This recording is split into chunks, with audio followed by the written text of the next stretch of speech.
of a shower. I think what we're going to mostly get tonight is a nice cool day. Last night was maybe one of the most comfortable nights at the ballpark all season long. Definitely nice. Brett Morgan's shoes are offensive to the eye, even from this distance. He's got some. Is that yellow or green? Somewhere in the middle. Neon something. Yeah, very neon, very un-Turks-like. You can tell when in the dark. Buzz Lightyear space boots, kind of. Yes.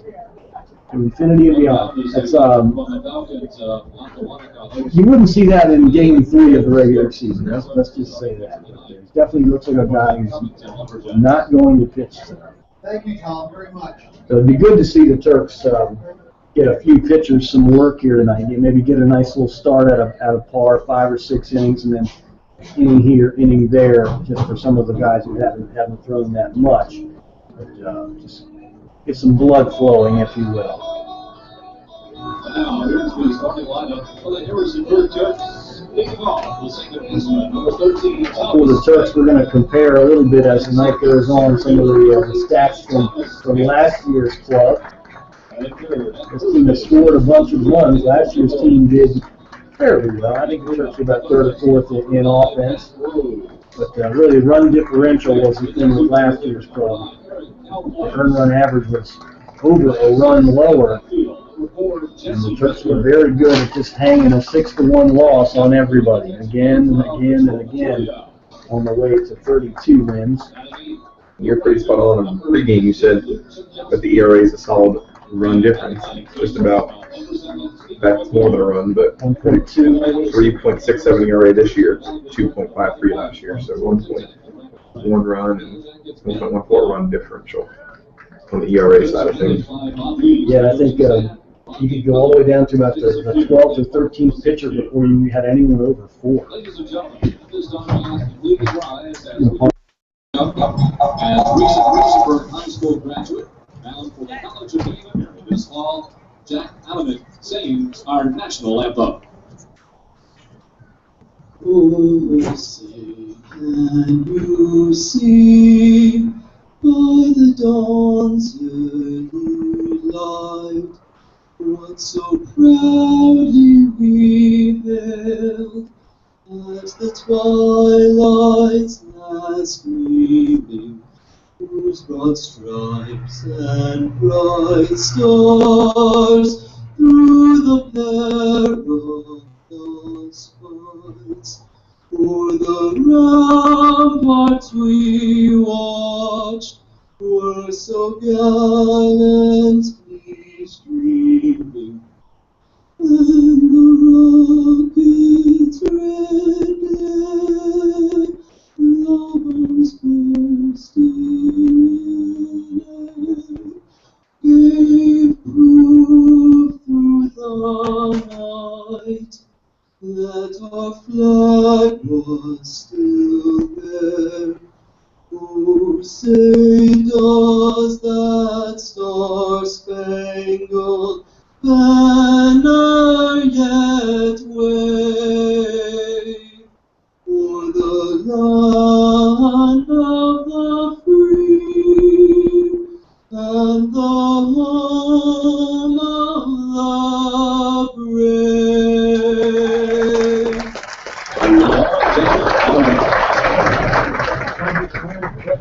Very nice rendition of our national anthem. Just a couple minutes from baseball here. Blake Edwards, Jose Carrera, and Matt O'Neill, the DH, take on the left-hander, Ben Carr, from Social Circle, Georgia. I'm sure that town was named long before social media came around. Social media is kind of an everyday occurrence. It's like this entity, sometimes this friend that we have or this phone that we have. I'm kind of interested in it, but I like to dabble into it as little as possible. I don't like to get disconnected too much from the here and the now and the real and the things I can put my hands on.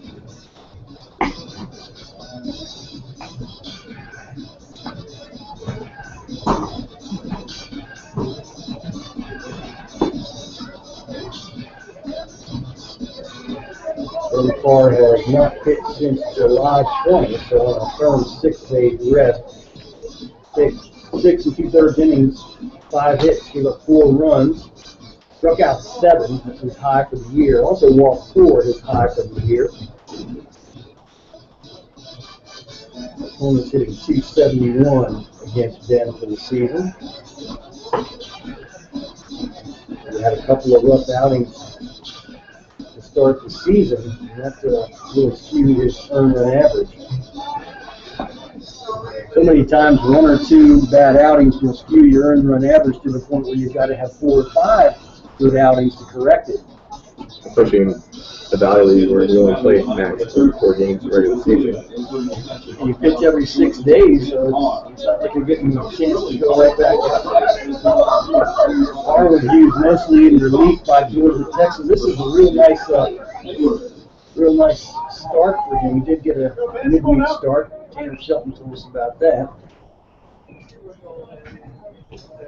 Blake Edwards leading off. First pitch is high for a ball. Underway 7:33 with baseball over here. Harrisonburg hosting the Covington Lumberjacks. Another pitch grounded out towards shortstop. McLean takes it on 2 hops. For the first is in time. 1 up, 1 down.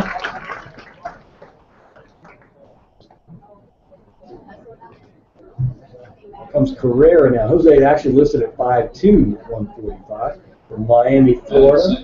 Won't be 20 until October 22nd in Manhattan College, the Jaspers. Right-hand swinger, 331. Looks like a strike on the outside corner. Maybe he's just not hit his growth spurt yet. 2 home runs and 27 runs batted in. Little flare out toward right field, dropping in a hurry, but not going to make it. Big Chakowski comes in and he makes the squeeze. I haven't seen Chakowski in the starting lineup in a while, or at least not consistently. Yeah, and I think Chakowski and Barr have been a good combination out there in right field. Chakowski's been over 300 for the better part of the year. But as we set up through the playoffs, the Turks have a nice righty-lefty combination. I think Barr the better fielder of the two, Chakowski the better hitter. Fastball missed outside. 1 ball, no strikes to Matt O'Neill. This is the time of year where big hits will be needed to advance. Foul back to the screen and a good fastball again by Parr. 2 up, 2 down, top of the first inning here. Overcast in Harrisonburg.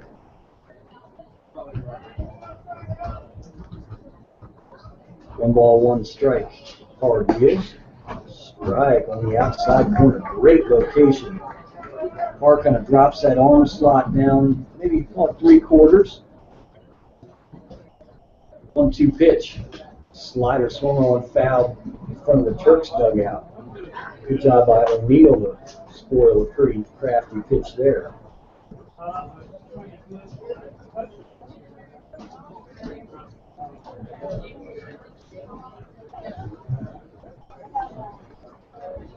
.314 for O'Neill on the season. 6 home runs, 23 knocked in. Foul straight back to the screen. But Parr dropped down a little bit true side on there and threw one up in the zone. He's trying to mix it up. 1 ball, 2 strikes, 2 outs, nobody on. Top of 1. Parr deals. Missed outside with a running fastball. 2 balls, 2 strikes.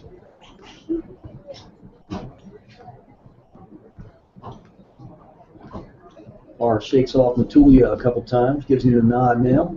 2-2 pitch. Down and in with a fastball, and we're going to go full now. Grant McCown, the first baseman on deck. O'Neill, one of 3 guys on the Lumberjacks with the batting average above 300. And they're 1-2-3 hitters. O'Neill hitting .317. 3-2 pitch, grounded down toward third. Big second hop for Rose. So the first is in time. So 1-2-3 innings with Ben Clark on the Turks. Harrisonburg headed to the bat rack. We swing for the first time when we return in just a minute with more Turks baseball in 2014.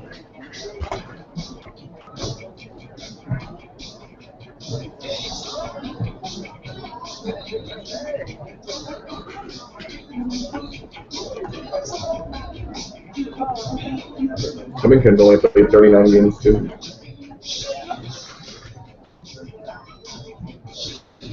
Yeah, they can post whatever they want on the Valley Lake website of what they intend to have happen, but the numbers just don't show it.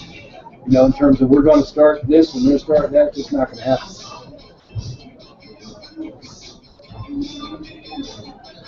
Tomorrow could be a total washout. The sign fell down. Is it just zip ties? Mm-hmm.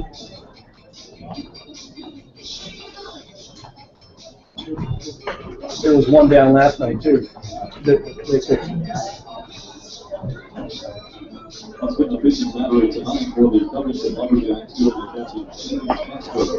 Oh, we didn't do our pick the click there. 0-0.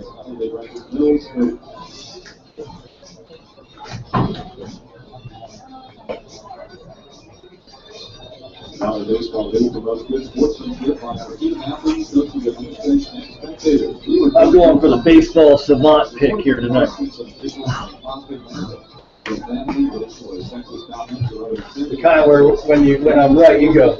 Yeah. Yes, that's what we're going for. So in other words, I'm very likely wrong. Still haven't had a good one yet. Yeah, not a direct hit.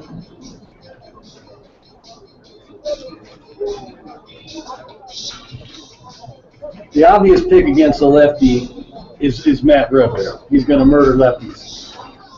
But then again, Thomas also. Thomas rates lefties big time. When we had the It's split, just Rose comes up with the runners on, so this Yeah. pitch just seemed bigger. yeah, when we had the splits visible and available, then you could really see who was hitting who. Did you used to be able to see splits? But you can't anymore?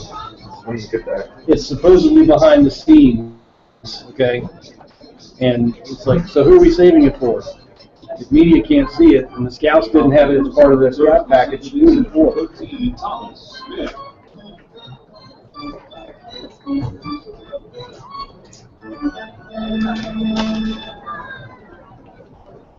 Bottom of the first inning, top of the order for the Turks. That's Thomas Smith, Thomas Spitz, and Daniel Nichols against the left-hander Phil Stokes. Stokes deals, strike on the outside corner. Stokes, the lefty from Lackawanna College. Just his second appearance all summer. First appearance was in relief against Newmarket on July 20th when he went 3 innings, allowing 2 runs on 4 hits. And he got a save in that game, though. 0-1 to Smith, high for a ball. Smith has had the kind of summer that you'd expect. Got here late, and the team was immediately better the minute he did. He to shore up the defense and going to hit over 300. Hopped out towards shortstop. Carrera will backtrack a little bit. Jose makes the catch for out number 1. Good pitch there by Stokes, kind of jammed Smith a touch. Center fielder number 18, Thomas Smith. From Spitz now. Thomas had one of his best ball games in quite a while last night. 3 hits, 2 steals.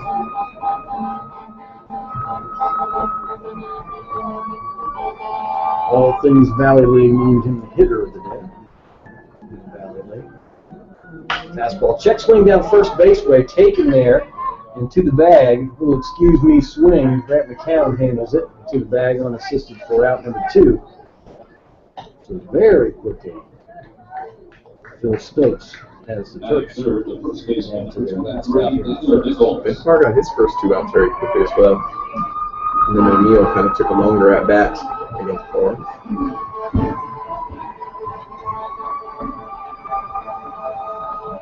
Lefty-lefty matchup here for Daniel Nichols. Fastball tops the glove high.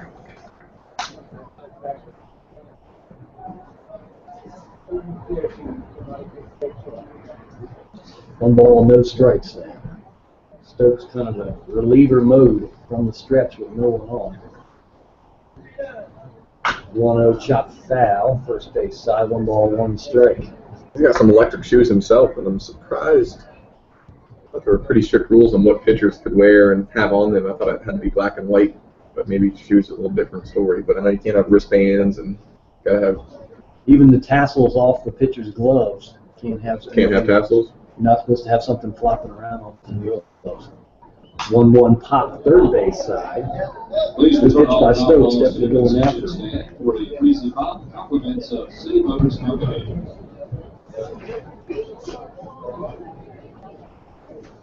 Waynesboro taking an early 6-0 lead over Stanton in the bottom of the second. Stanton dropped 15 on Aldi earlier.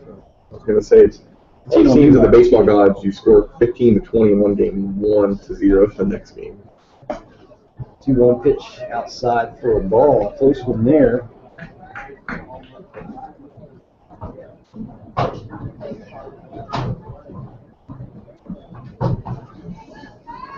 Two balls, 2 strikes, 2 outs to Daniel Nichols. Popped up, straight up. Should be playable for Castro, who makes the catch for out number 3. So 1, 2, 3 in the first for both clubs. And for the second inning, scores here. Harrisonburg hosting the Covington Lumberjacks.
Around time, scoreboard, one final in. Stand to hit Newmarket 15-1. Reach Chester and Clinton from Weatherly tied 1-1 top of the third. Bottom of the Strawberg and only Woodstock 1-6. Wings for out on Stanton 6-5. Bottom of the second. Charles County Aldi 0-0 top of the first. The Taylor Middlebury now time score. Leading off is the first baseman, number 21, Grant McCown. Top of the second inning, Grant McCown will lead it off. He's a young in this too, Joe. 6'2", 189. Just turned 19 in April. Fastball a little bit low, 1 ball and no strikes to McCown. Native of Lakeland, Florida. Plays his baseball for Florida Tech. 298, solid summer.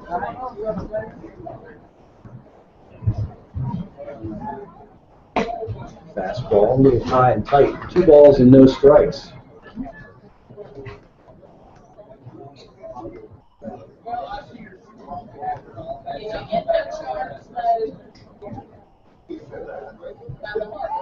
Barr shakes off Matulia, gives him a quick nod, deals the 2-0. Strike on the inside corner. And a sweeping fastball.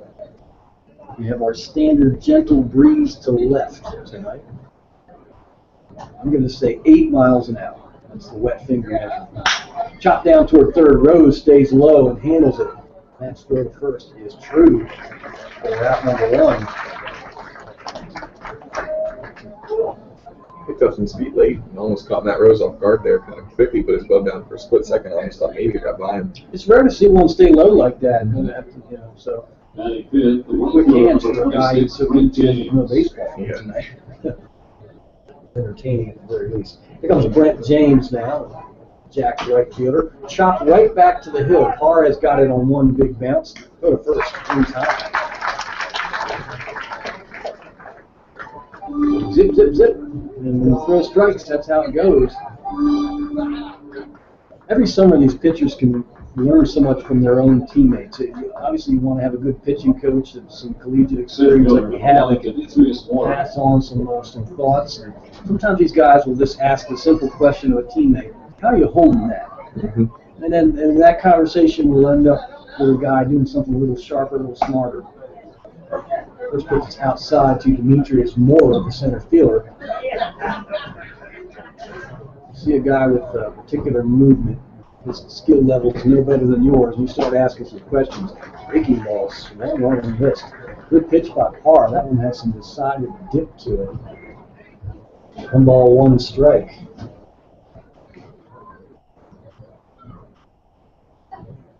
Breaking ball stay up high. Miller flashed the bat hit around as if to bunt.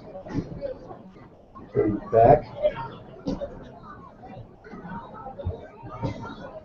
Demetrius, another Floridian. He's from Homestead. Grounded down toward third, and Rose stabs this one. Hot corner play there. Throws him out. Smash. Had eyes for the 5.5 hole, but Rose just stopped it.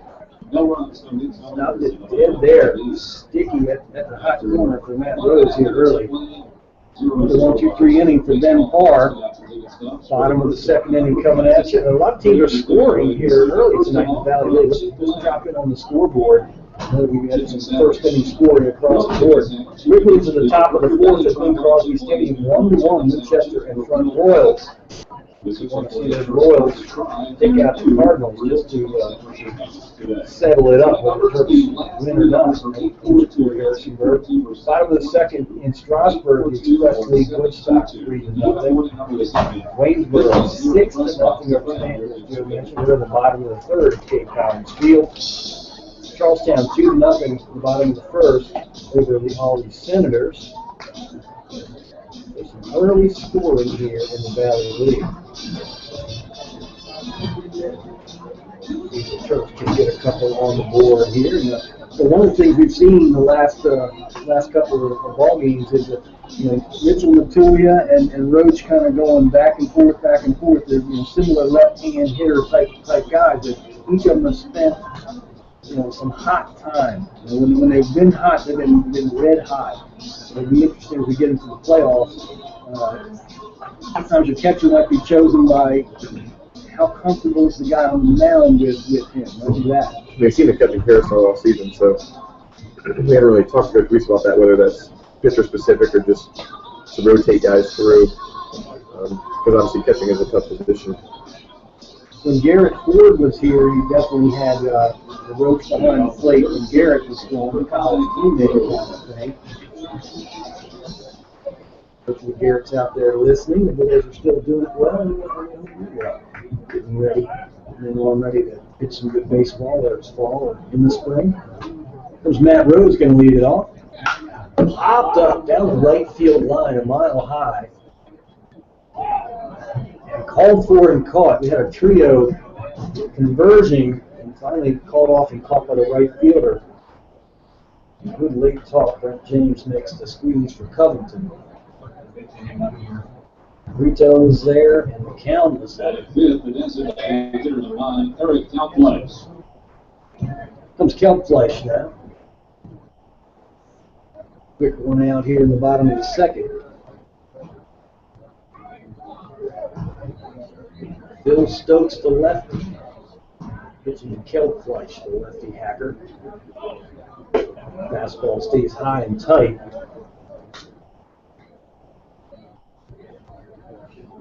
Scoreless and hitless so far for both clubs.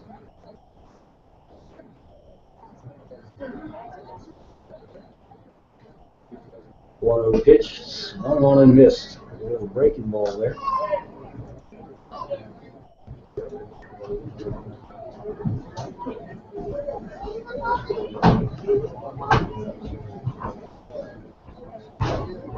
.307 for Kelpfleisch this summer.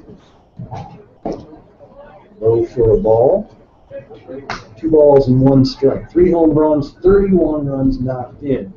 Kelpfleisch seemed like he got to 18 runs batted in after about 6 ball games. And I know it was more than 6, but boy, he just knocked it in like crazy. 31 is tied for 4th in Valley League now. He's kind of moved on up those. Lines out. Base hit center field. one thing I'll say about Killflesh is that you can't really peg him as a high ball or low ball hitter. He seems to be a better low ball hitter, but he's an adequate high ball hitter. That was up in the zone. They pulled the hands in and still managed to pull right back to the middle. Good fundamental swing there.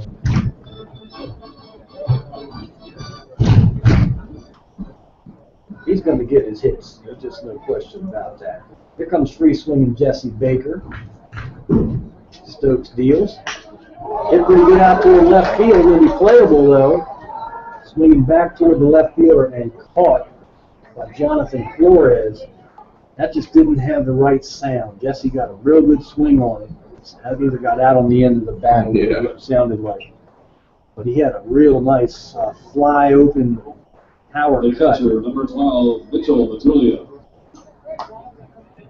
Here comes Matulia now. Tough matchup for Mitchell. Lefty-lefty.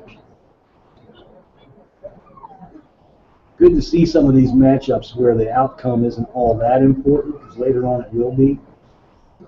Tough to do these lefties to do something. Hit hard and into the glove of the first baseman on one hop there. Handled nicely by Grant McCown.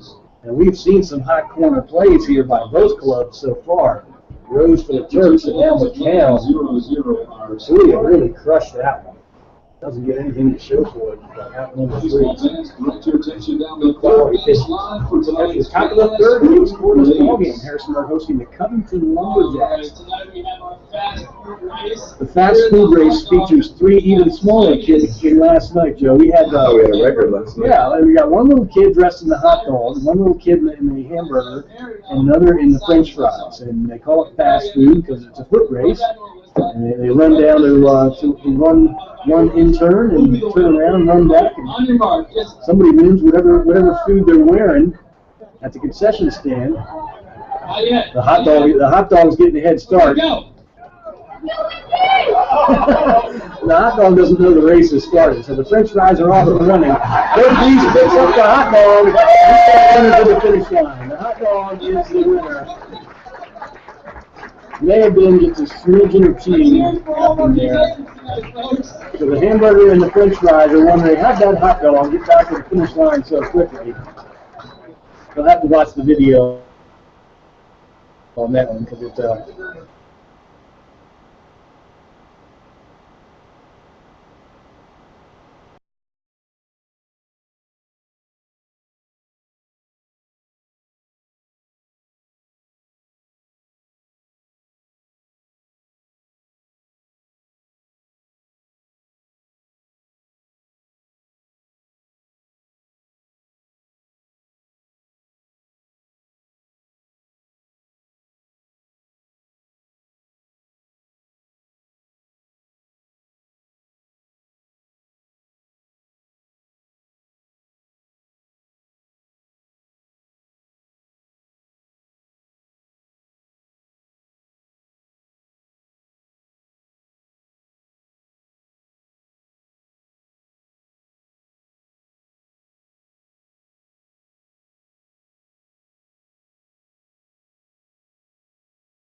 Castro from Hillsborough Community College.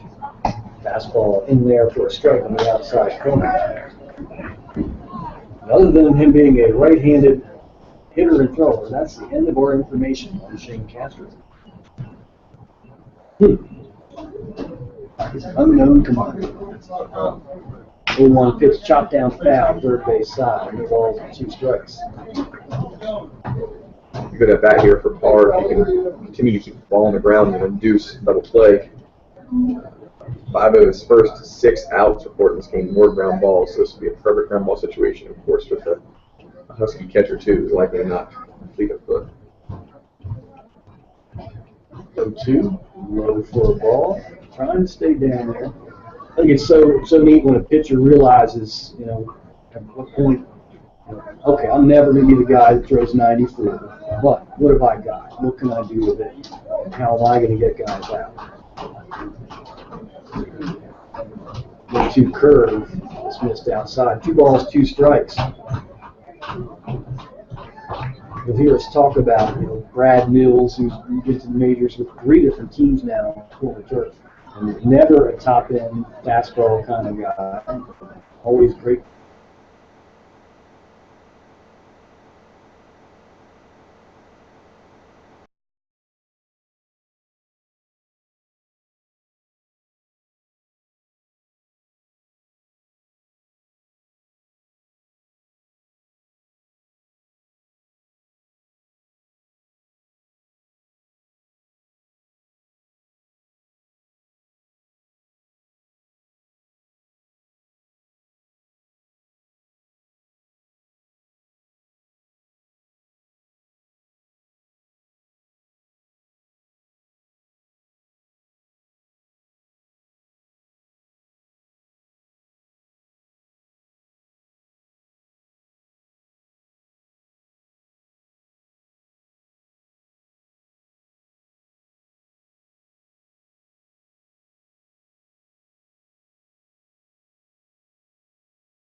Jackson in here was a 3-0 ball game. It's coming to.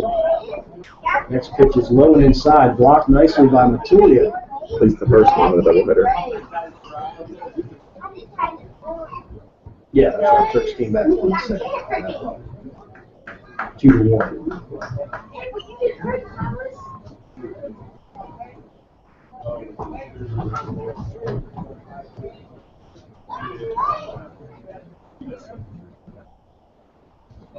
Jackson lost 5 out of 6 coming in. They were playing good baseball last time we saw them. 2-0 pitch. Outside for a ball. In trouble now with Edwards. 3-0 count. And Jose Carrera on deck. 2 runners in scoring position for the Jacks. R deals 3-0. Strike on the inside corner. That could have easily been ball 4 as well. This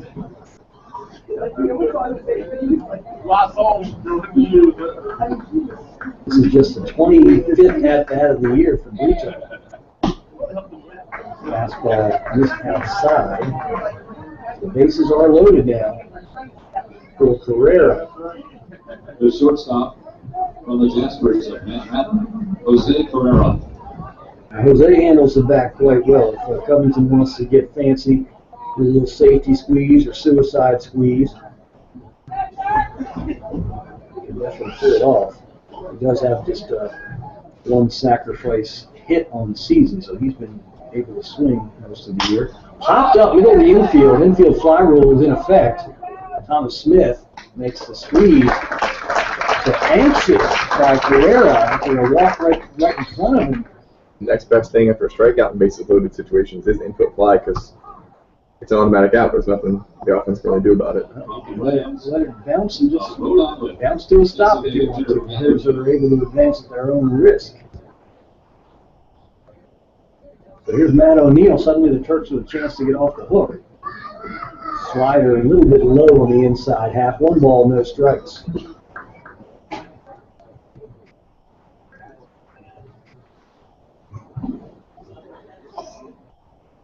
East Longmeadow, Massachusetts. O'Neill's hometown. Swung and missed. Plays at University of Rhode Island now. Atlantic 10 transfer from University of Connecticut. He's now in the American Conference. 1 ball, 1 strike.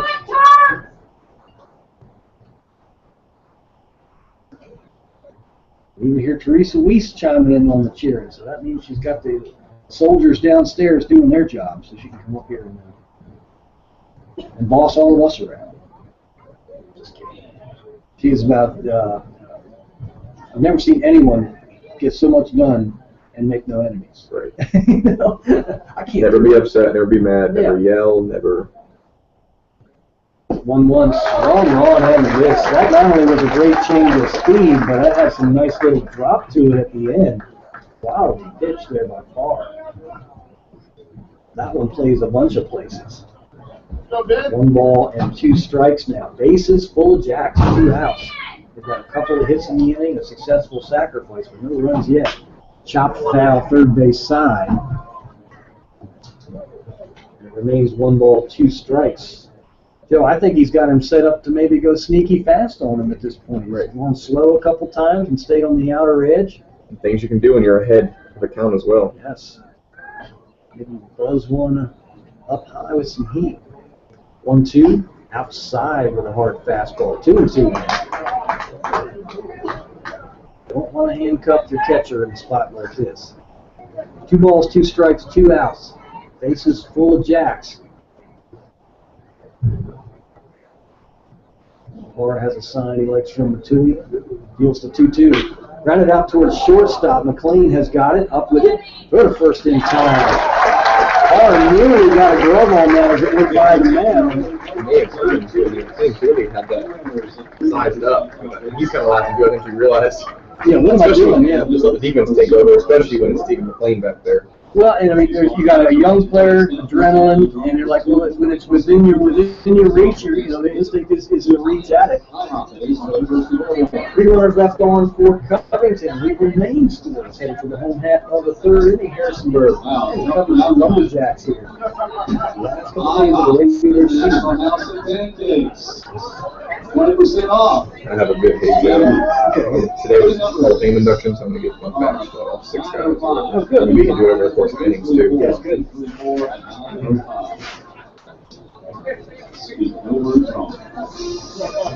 That's the only thing left that,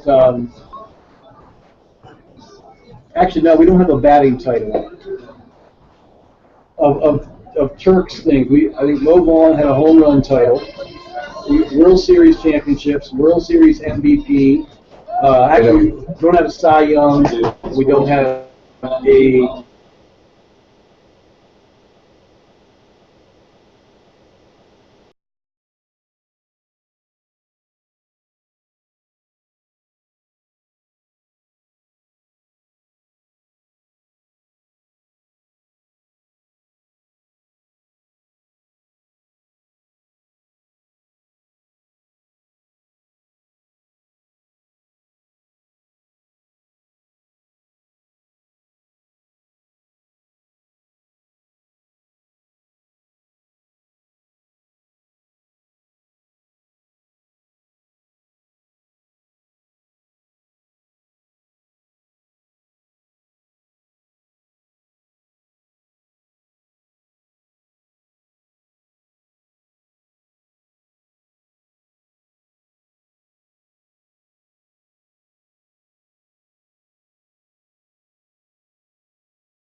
Yank them foul down the third baseline, dump a triple into the right field corner, hit a single right back up through the box. You're just better off playing straight away and doing what you can. Not too many tendencies with Thomas. 1-0, hooked foul down the left field line. Hooked pretty good. 330 down the left field line. It was about 310 and foul. 1 ball, 1 strike now is Smith.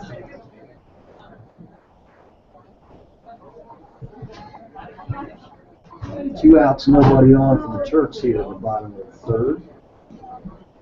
Breaking ball stayed low. 2 balls, 1 strike. That's a good time to bounce one. Nobody on. Trying to get a guy who's showing you an aggressive approach to go after one. 2 balls and 1 strike. Stokes comes set now. And he deals to Smith. Missed outside. 3-1 to Smithy. Thomas Spitz on deck.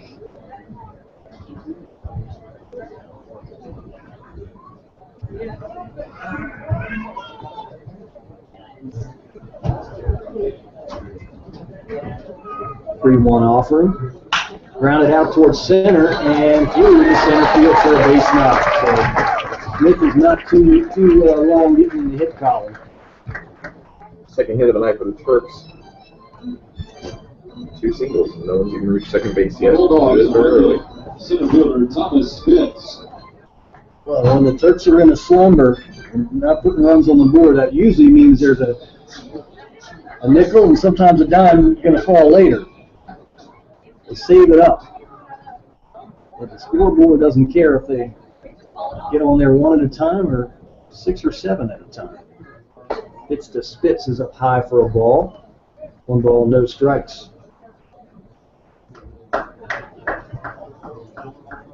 2 outs. Smith at first. Each team with no runs but 2 hits. Gotten out of trouble.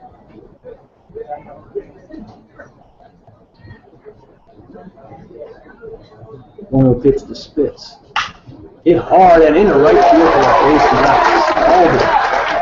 Definitely a play there where Bernard Brito was really shading the bag. He was more towards center field than you normally see a second baseman. And he's at the normal kind of second base position. That's right at him. Much like last night, Spitz has looked very capable with the stick. That one was really smooth. Now Moore's catch is looking even bigger. Turks have 2 out hits. McLean's able to reach. He's been hard to come out the score by now. He can score on this pitch he hit. He may have ended up working on. Got by Moore. Good game with Nichols, now one of our legacy Turks. Here's Thomas. Good game. It was a bluff play, and Smith will retreat back to second. Scoreless ball game. The Turks trying to rise up with 2 outs here in the third. Lefty-lefty matchup. Stokes to Nichols. Hit hard and into the first baseman's glove. There'll be a little foot race. One just in time by the first baseman there, McCown. Good play. McCown was deep, as you'd expect him to be. So he had a long run to the bag and he gobbled that up. Pretty good work there. Close play, I think McCown beat him half to quarter step. Nichols was frustrated having scored the ball that hard, I think. Quickly into the fourth here, scoreless ball game. Harrison Road and Covington Lumberjacks. You know, kid, a 4-0 ball game last time, the 2-1 game. This has been what Covington versus Harrison looks like. And it really shows you that first round playoff matchups, you can throw the records out, obviously, but Covington's a team that, whether the Turks end up first or second, Covington's going to give whoever they play all they can handle.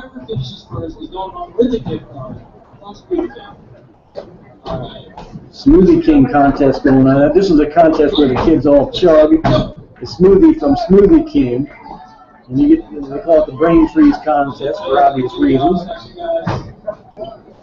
We've had just the youngest, smallest group of kids out here the last couple of ball games. 16 ounces of frozen beverage will get to a kid that weighs 42 pounds pretty quickly, if that. Their stomachs have enough room for all this smoothie too. Long competition match. Now, last summer the Turks had a Sam's hot dog eating contest scheduled, and I forget the reason why that didn't go off. But, that's something that we wanted to get back on the schedule. Because something about gluttony in Americans sort of goes 1 and 1. It was one of Matt Weiss's brainchild things there. But, the hot dog eating contest, you better get a sponsor like Sam's Hot Dogs, because if you're going to go and fund that one yourself, it can get pretty expensive pretty fast. Especially if you have Joey Chestnut in the building. Yeah, he probably has some $10,000 appearance fee to come and eat 50 hot dogs. Leading off from the Panthers' opponent attack first baseman Brent McCown. Brent McCown will lead it off. Made a great play to finish out the inning. Here he is leading off. Bob Weiss has an interesting story about Pete Rose and the appearance fee. I'll tell you sometimes. Not necessarily pitch the radio. Ground ball out to a shortstop. McLean is up with it. For the first in time. Am my eyes deceiving me, or has McLean's arm gotten stronger as the summer's going on? He's just been absolutely incredible. And one thing that really impresses me, like young kids, watch him. The minute the ball's coming his way, he just gets that glove on the ground and moves laterally with the glove on the ground. So nothing's ever going to squeeze through between the wickets. Yeah, and he definitely does a great job of kind of gliding to the ball. Very good young player. Fastball in there for a strike for Brent James. Covington has had really some of the better shortstops in the Valley League in the last 5-6 years. 0-1 pitch, missed outside. Last time they were here, I remember looking up Giuseppe Capaccio, one of my favorite names. That's either going to be an Italian juggler or a middle infielder with that name there. He chose infield. He chose chop down third base way foul, 1 ball, 2 strikes. Or open up a pizza shop. Or open up a pizza shop. There you go. Be the walking stereotype. So you're the Irish guy. Of course you like whiskey. My family, Irish Scotch. All the stereotypes are completely true. Fastball swung on and missed. Good job by Parr. I think with Parr's release point, he's getting some dip to that pitch. And, 3/4, sometimes dropping down sidearm, whether you're throwing a 2-seamer or a 4-seamer, you can get the ball to move just an inch or two. And that'll induce pop-ups and ground balls. Comes Demetrius Moore now. Line drive, face hit in left center field, just over McLean. Moore's thinking about two, took a big turn, and Spitz's throw was a peg to second. And Moore can fly, but that throw gets everyone out. So Demetrius has a 2-out hit. City College, Jonathan Flores, left field. Comes Flores now. Moore has 18 steals on the year. He's hit just 222. Big lead. First pitch is low for a ball. Flores from ASA College. I think we talked about that last time in Brooklyn, New York. The Avengers. They made a movie about that school, apparently. Yeah, absolutely. ASA Avengers. Parr deals. Chopped foul third base side.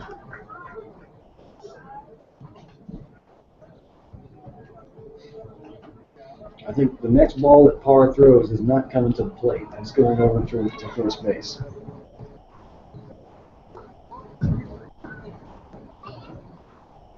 One ball and 1 strike. Moore's amended his lead. There he goes. Swung on and missed. Throw down to second by Matulia. Is not in time. Off the bag, and he is out of there. Moore overslid the bag, and Thomas Smith, the wily, crappy 3-year Turk, has kept the tag on him the entire way, and with Moore's momentum carried him off the bag. That leather with the ball in it was still sitting on Moore. He is out number 3. 0-0 remains the score. That is the lesson of Eagle Field, and we have an incident of either a player sliding hard into a bag here, like last night we saw When someone jams an ankle or overslides a base, it's just seldom a game that doesn't involve the factor that is this field. Warner's still out there at second base trying to explain to Herrera what the heck happened there. He had the base stolen.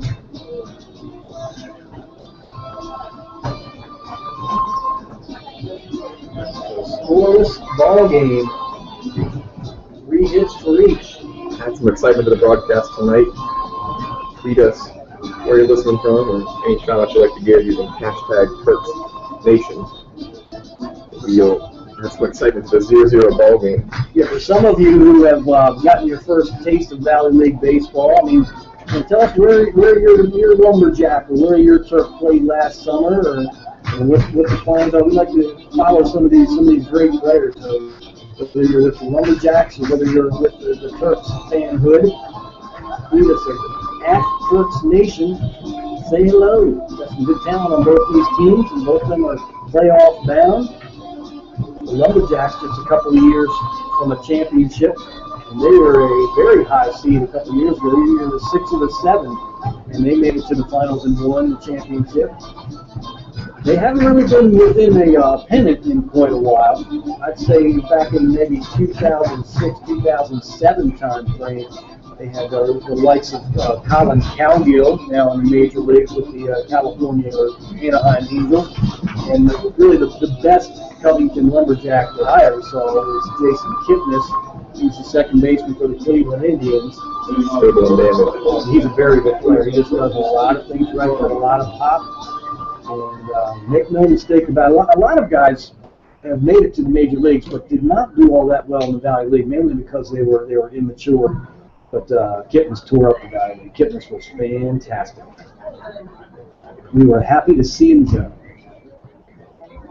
Just tip your hat and say, boy, that guy killed us, dude. Here comes Matt Rose, and I think a lot of people probably feel that way about Matt. Yeah. Stokes deals. High for a ball. 1 ball, no strikes to Rose. 0 for 1 so far for Matt.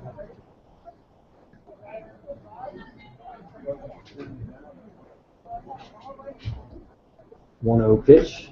Outside for a ball. 2-0.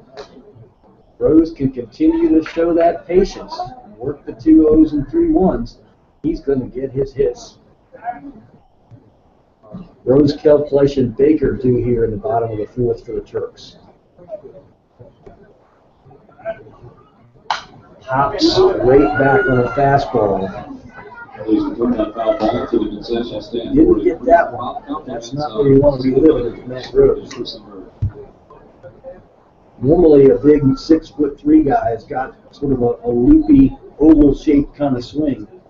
Rose is through and through, really. Level swing. 2-1 pitch is a strike. Up in the zone, 2 balls, 2 strikes. A little cut fastball there.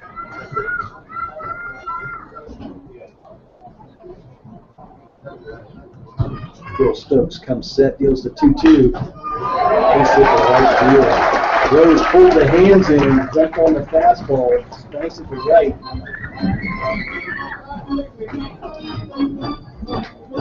Rose and Smith aren't going to be dead cold. They suddenly become very tough out. Here comes Kelfleisch now. 1 for 1 for Eric. He got a base knocker center his one time up.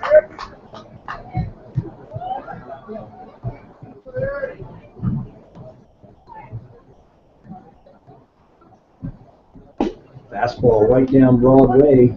2 balls and 1 strike.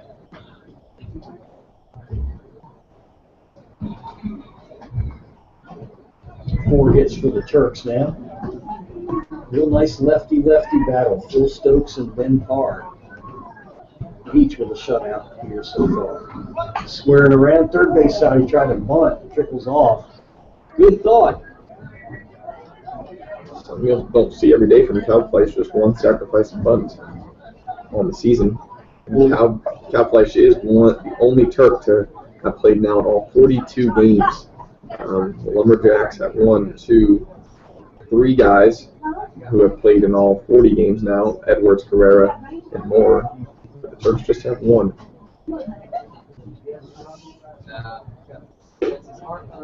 Cut fastball again, stayed up high. 1 ball, 2 strikes to Kelfleisch. He's so good at slashing the ball the other way. Edwards kind of has to stay fairly deep at third.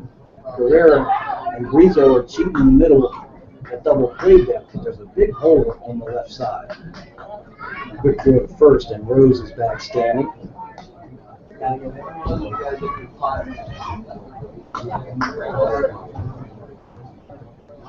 1 ball, 2 strikes to Kelfleisch.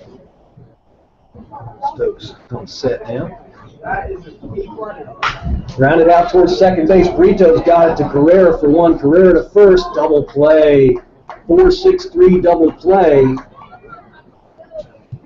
Taylor made exactly what they wanted to get there. So good clutch pitching by Stokes induces that ground ball. Now there's 2 outs, nobody on for Jesse Baker. On the road runners of Texas, San Antonio. Needless to say, we've always said Carrera's a great defense, but very quick hands and turn on the double play at second base as well. Yeah, that spent no time in his glove there at all.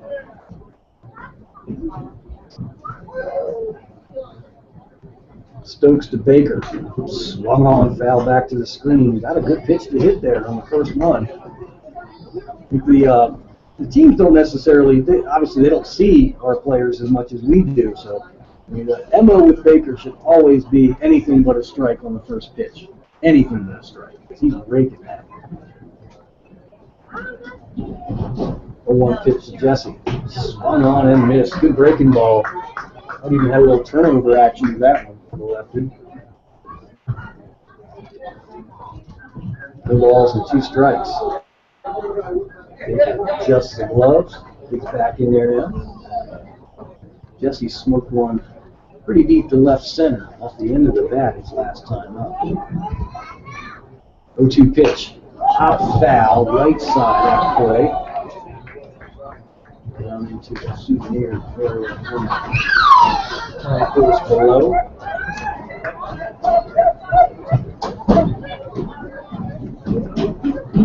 The balls and 2 strikes. Mitchell Matulia, road runner on deck for the Turks.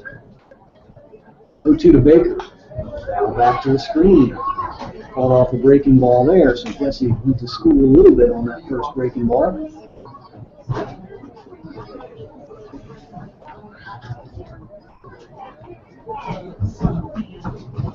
We got a couple of them. Jesse's been out in the left field pretty consistently of late, as Kelfleisch has added pitching to his repertoire, but mostly the DH. Ground ball out towards second, 4 hops for Brito. He's up with it. And he throws out Baker for out number 3. So the dual lefties continue the trend here. At the top of the 5th inning, Harrisonburg on top of Covington. Tied with Covington, 0-0. 7 hits to the club. Back to the Ball toss.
Top of the 5th inning.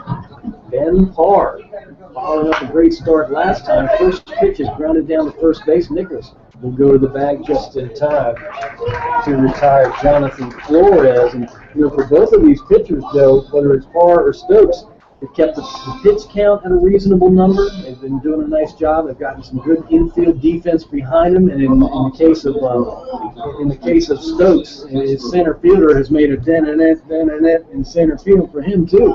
Sure.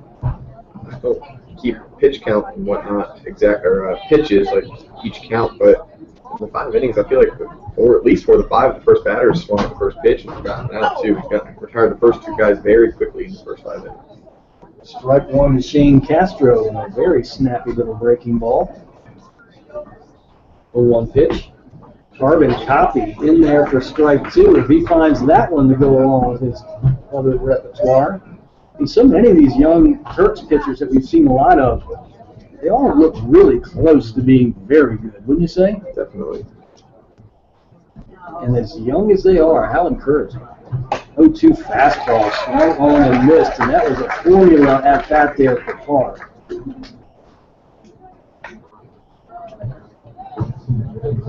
Strikes out Castro. Sometimes you don't see the growth until they come back for next season. We're seeing a lot of in-season growth from this young group. Bernard Brito now, second baseman, will swing with 2 outs, no one off. Fastball, just missed on the outer edge. 1 ball, no strikes. The game of details, a chess match. They call it baseball. 1-0 pitch line, taken on 1 hop by Rose. Gets to his feet, goes to first, and dug out at first there by Nichols. He even gets a fist bump from the Covington third base coach. Matt Rose has been sticky down there at third base. Makes another short hop, great play, and Nichols bails him out on a low throw. 4 assists for Rose already. Hasn't been an easy one in the bunch. Everyone's just been scalded at him. And you mentioned earlier that the Hall of Fame inductions are happening at the major league level, and you've got some interesting information about that group. Yeah, I just figured for Hey Joe today, this may be one of the most loaded Hall of Fame classes ever, with 3 sure players being Hall of Fame and 3 sure managers too. I'd have to look up some fun facts or some fun stats about all of them. So of course Greg Maddux was one of the ones inducted, and he's one of the ones that, if there should be a unanimous player, he's definitely one of those who could be argued for that. Some fun things about him: he had 4 consecutive Cy Youngs from 1992 to 1995. He was the first one to accomplish that feat. It's actually been accomplished since then. Randy Johnson also won 4 in a row. And during those 4 years, he had a 1.98 ERA. Absolutely filthy. Minuscule. He is, of course, exceptionally known for his defense, too. He has 18 Gold Gloves over his career, which is a record. And for 17 consecutive years, he had at least 15 wins, including the strike-ridden 94 season. That is going to be an extremely difficult record to top, because the way guys are, that's incredible consistency. You have to be part of a very good organization, and you have to be a Hall of Fame caliber pitcher. There are several records that are never going to be touched from a pitching standpoint. Actually, a whole bunch of them. But the 4 20-game winners that my Orioles had, I don't think that'll ever be touched. And I think that one there from Maddux could easily be in the group of untouchable numbers, too. And just a fun fact about Tommy Glavine, his is actually unrelated to baseball, but he was a big hockey player. He's actually from Billerica, Massachusetts, which is the next town over where I'm from, Andover, Massachusetts. Actually, our 2 high schools compete in the same conference. He was actually drafted by the LA Kings in the 1994 NHL draft ahead of both Brett Holt and Luke Robitaille, who are future NHL Hall of Famers, and he was drafted ahead of him. So Wow. he was drafted both in baseball and hockey. So do you have a slider and a slap shot? I do. Mitchell Matulia going to lead it off. Stokes deals. Popped up foul, third base side. That was going to get out of play. Every time I went to Billerica High School for a volleyball game, in their game, we played in the shadows in Tommy Glavine's retired jersey. And actually, Gary DiSarcina's retired jersey, too. He's a Billerica graduate. Gary DiSarcina, kind of a minor league coach of the years now. He's third base coach for the LA Angels. 1 pitch to Matulia. Breaking ball, swung on and missed. Great pitch by Stokes. 0-2. Maddox and Glavin, they kind of single-handedly defined the strike zone in the National League. Both those guys with great movement. They would get pitches off the edges called strikes. Unprecedented level there, so just a bit inside. Stokes was going for an 0-2 Inventa pitch there, slipped out of his hands and buzzed the tower well over Matuia's head, so high over Mitch's head he didn't even flinch. There's even a ball that just didn't snap. Literally, I think I saw it just slip out of his hand. Just must not have got a firm grip on it. Well, 0-2, nobody on, going for some kind of crazy pitch. It got crazy. 1-2 pitch to Matuia, swung on and missed, and he comes back with an aspirin tablet. It was all part of the strategy. Yes, that's right. Let's induce some fear. The Randy Johnson buzz over John Kruk's head in the All-Star game kind of thing. Oh, that's such a funny video, too. It is. Kruk's backing out of the box the next pitch. Yeah. I don't want to look at it like a clown at the All-Star game, but I really don't want to get hit in the head at 100 miles an hour. That's my first goal. Here comes Luke Chakowski now. 1 out, nobody on. Fastball high and tight. Luke is 0 for 1. Scoreless ball game, bottom of 5. Phil Stokes and Ben Parr doing their thing. Next pitch misses outside, 2-0 to Luke. Stephen McLean is on deck. I think both teams will play some small ball if and when they get the chance, because 1 run would feel like 3 right about now.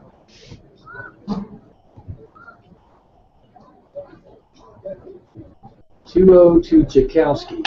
Hit high and deep to left field. This ball is really tagged, and it is up against the wall. Chakowski digging for 2, and he will make it with a 1-out double. And we'll reach for the top spin on that one. That one's going to get out of here. It's an absolute dancing by Flores out there in left field. Kind of funny.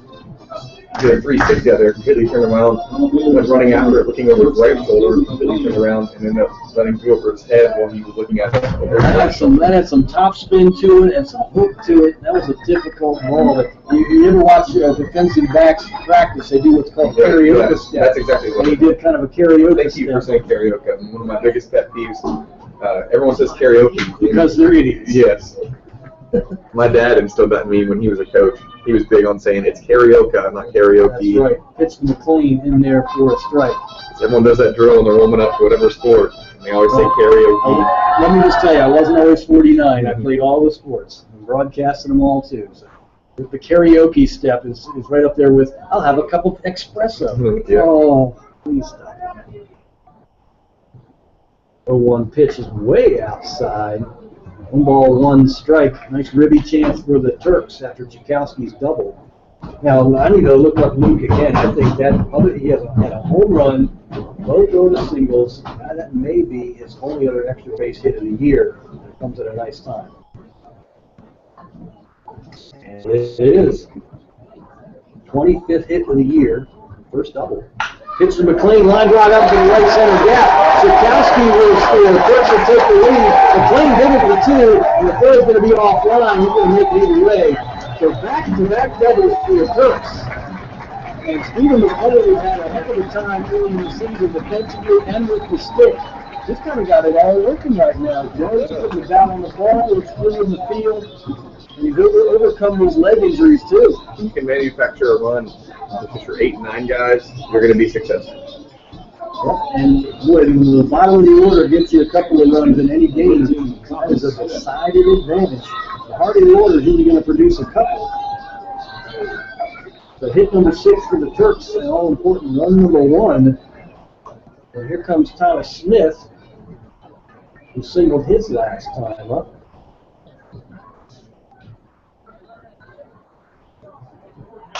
Hop foul right side on the fastball. The Turks have really lit up opponents' bullpens this year. We've had several guys come in and throw 4 or 5 strong innings against Harrisonburg, only to have it be a no decision. It's happened again and again and again. The Turks from the 5th inning on, there's just no question the Turks have outplayed nearly everyone from the 5th inning on. I mean, the example of that, 0-1. Hit down the left field line, hooking, but this ball has eyes to stay fair, and it is a foul ball by just about a yard, just outside of the reach of the left fielder, Jonathan Flores, as well. Flores had a long run, foul by about a yard, about 320 feet down the third base line. A great example of all the no decisions and whatnot is Tanner Shelton, who's been a great pitcher for the Turks this year. Pitched a number of games, had his first decision last night, 1-0 record. First decision both from the wall side and the and Logan Onda's come in relief, and he has 5 in the 6 decisions. He's 5-1 and has not started a game. 0-2 to Smith. Fouled straight back.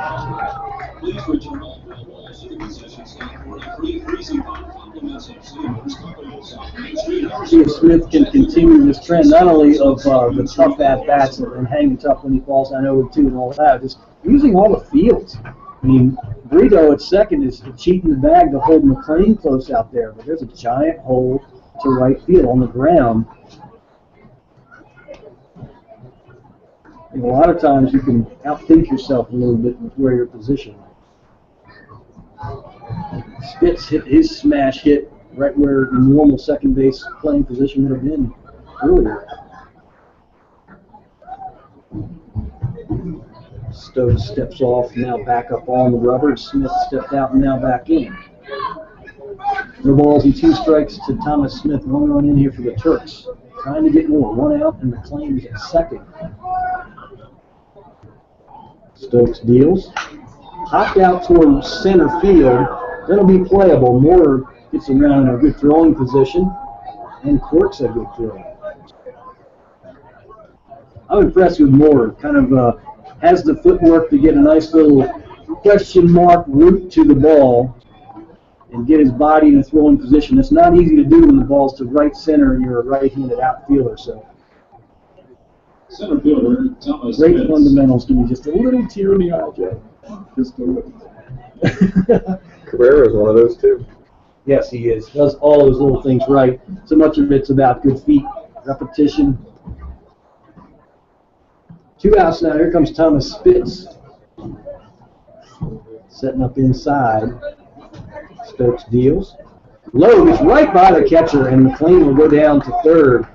Setting up inside and threw about a 55-footer right in front of home plate. No chance there for Castro. That may have hit the lip between the plate and the turf because that took a high hop over the catcher. Yeah, it was well short of the plate. It did take a funny bounce. I don't know what else would allow it to get that high. You know, one thing that could is the grain. Yeah. The grain of the turf maybe would cause it to scuff up. Because this does have a grain one way or the other. 1 ball, no strikes to Spitz. Now he can deliver this run from third. Line drive,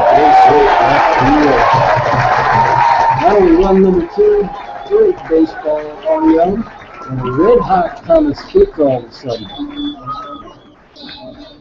Spitz had fallen all the way down to 266, and all he's done since then is drop 5 hits onto the pile, steal a couple bases, lay out in center field for a great catch.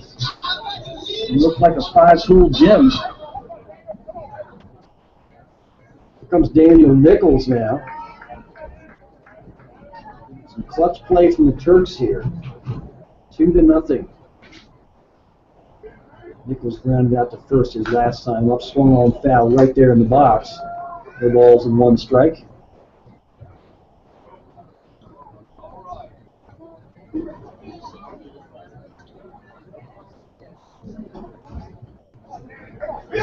Quick visit to the mound for Covington.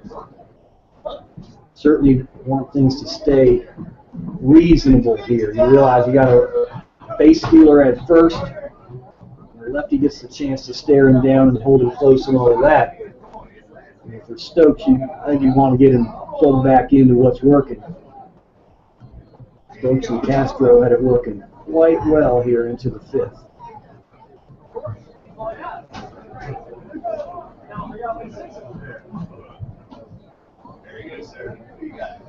No balls and 1 strike to Nichols. I'm not sure if Nichols with at-bats these last couple of games can get among the leaders. I don't think he can. This is only about his 19th game. We did talk about that earlier. Is it 2.7? That's what I thought, yeah, 2.7. Fastball just missed on the outside. Castro held that a good long time. Do you know how they came up with that number? I mean, I know it is 2.7, but is there a math formula to it, or someone just said, hey, let's make it 2.7? Essay question there. I'm glad I don't know the Hey, answer. Joe second. Yeah. Hey, Joe second. Where did this abstract number come from?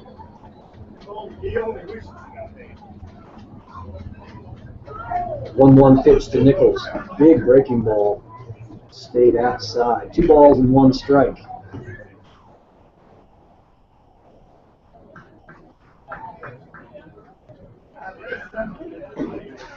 Nichols with a fly out and ground out tonight. Setting up inside. Stokes deals. High and tight. Got a piece of it. Brushed it on the right shoulder. That one will get your attention.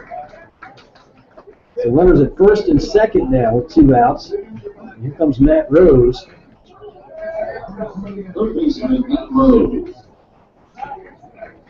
Matt has 1 of the Turks' 7 hits.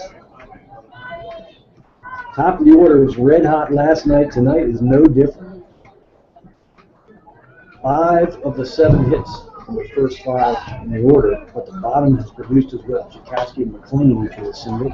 First pitch to Rose is high for a ball.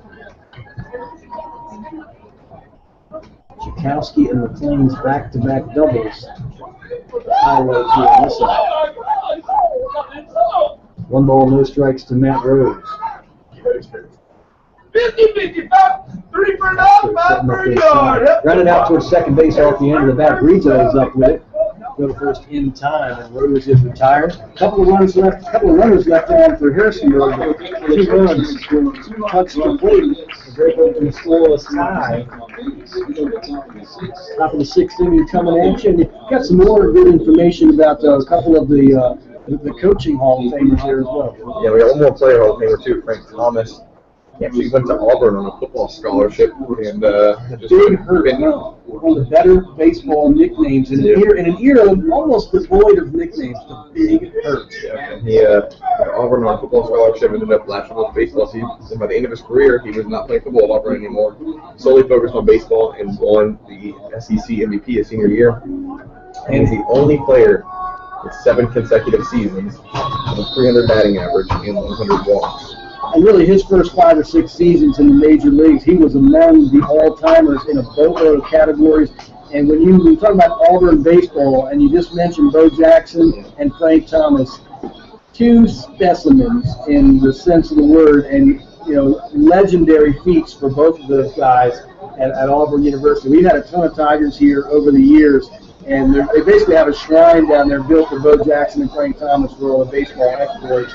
There's only 5 or 6 guys that just looked at it, but I can't remember the exact number of that. 5 or 6 guys ever in Major League Baseball, but either have both the batting average and home run number than Frank Thomas.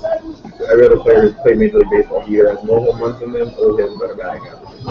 And when I covered the Orioles in '94, Frank Thomas was really in his heyday, and he was a guy that when you saw him up close, you're like, oh my God, that's the largest baseball player I've ever seen. He was just enormous. The Big Hurt. Big old teddy bear. Yes. Great guy, a good interview too. This pitch from Parr is outside for a ball. Is he as big in person as he looks on TV? He's enormous. You do a double take. This pitch to Blake Edwards. Outside. Next pitch is high for a ball and fastball. 2 balls and no strikes. 2-0 Turks. You always want to drop that 0 after your team breaks through with a run or 2. 2-0. Missed outside, so 3-0. Edwards, the leadoff hitter, will be followed by Carrera and O'Neill. Don't forget to let us know where you're listening from. We know you're listening, so tweet at us using #TurksNation. This is the steady part of the Covington order. Here's a strike. Took a little off the fastball, pours it across for strike 1.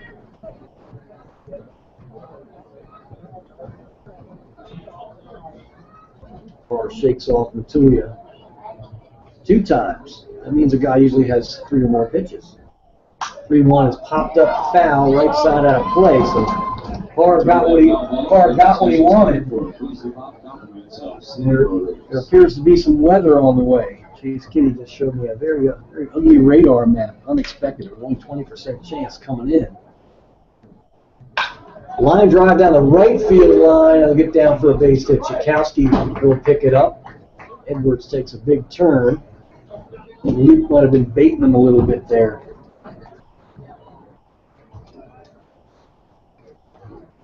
So a leadoff hit for Edwards. You know, that second run is kind of huge because I don't think Carrera here is going to necessarily be in bunt mode, where if it was 1-0, I think he would be. Edwards has a man's lead. He's not kidding around. Carr deals. Just missed. Carrera heads to the plate with a very small strike zone. 21 steals for Blake Edwards at first, but Carr, the lefty, I'm sure will visit and say hello here pretty soon. Carrera, small strike zone, the big batting average, 331. Curveball high and outside, 2-0. So Carr has fallen behind the first couple of batters here. Edwards 335, 19 knocked in. And with that storm looming, you do want to keep the lead. Of course, 5 innings is an official ball game. You don't want to have to wait it out. This pitch was high to Carrera. Jose take at least one here.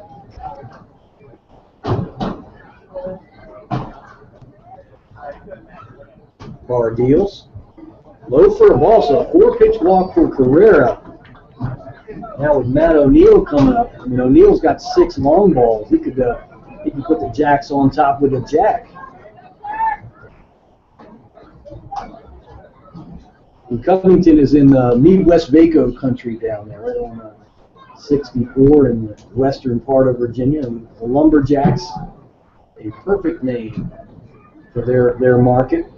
And the abbreviated nickname, the Jacks, a perfect baseball axiom. So pretty good. I like to see where it all fits together. Coach Kuhn visits the mound for pitching visit. I read something yesterday, the Atlantic League, semi-professional league, known teams up on the East Coast, and then also they added the Sugarland Skeeters, whatever that team at Roger Clemens. Sounds like some travel there. Yeah, Tracy McGrady. They're implementing rules next year to speed up the pace of the game. Not speed it up, but just prevent it from being slowed down. And one of them was 3 pitching visits total over the course of a game. 3 mound visits, total over the course of a game, whether that's one player to the mound, a catcher, or a coach.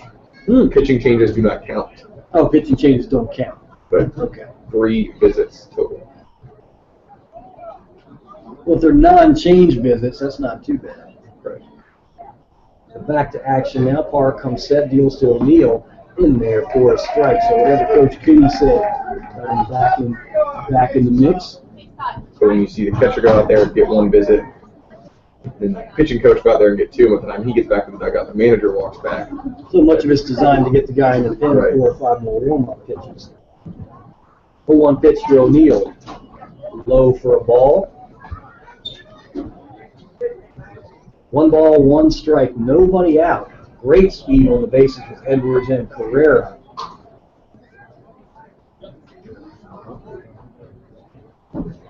One pitch. Outside, 2 balls and 1 strike. And it seems like the wind has picked up here in the ballpark a little bit. I feel it coming through, and that usually means storms. Many cows to see land down or anywhere. Well,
back after giving up 2 at the bottom of the 5th. Fastball missed outside, ball 4. And the bases are full of Jacks now. Here comes James, the right fielder. He's 0 for 2.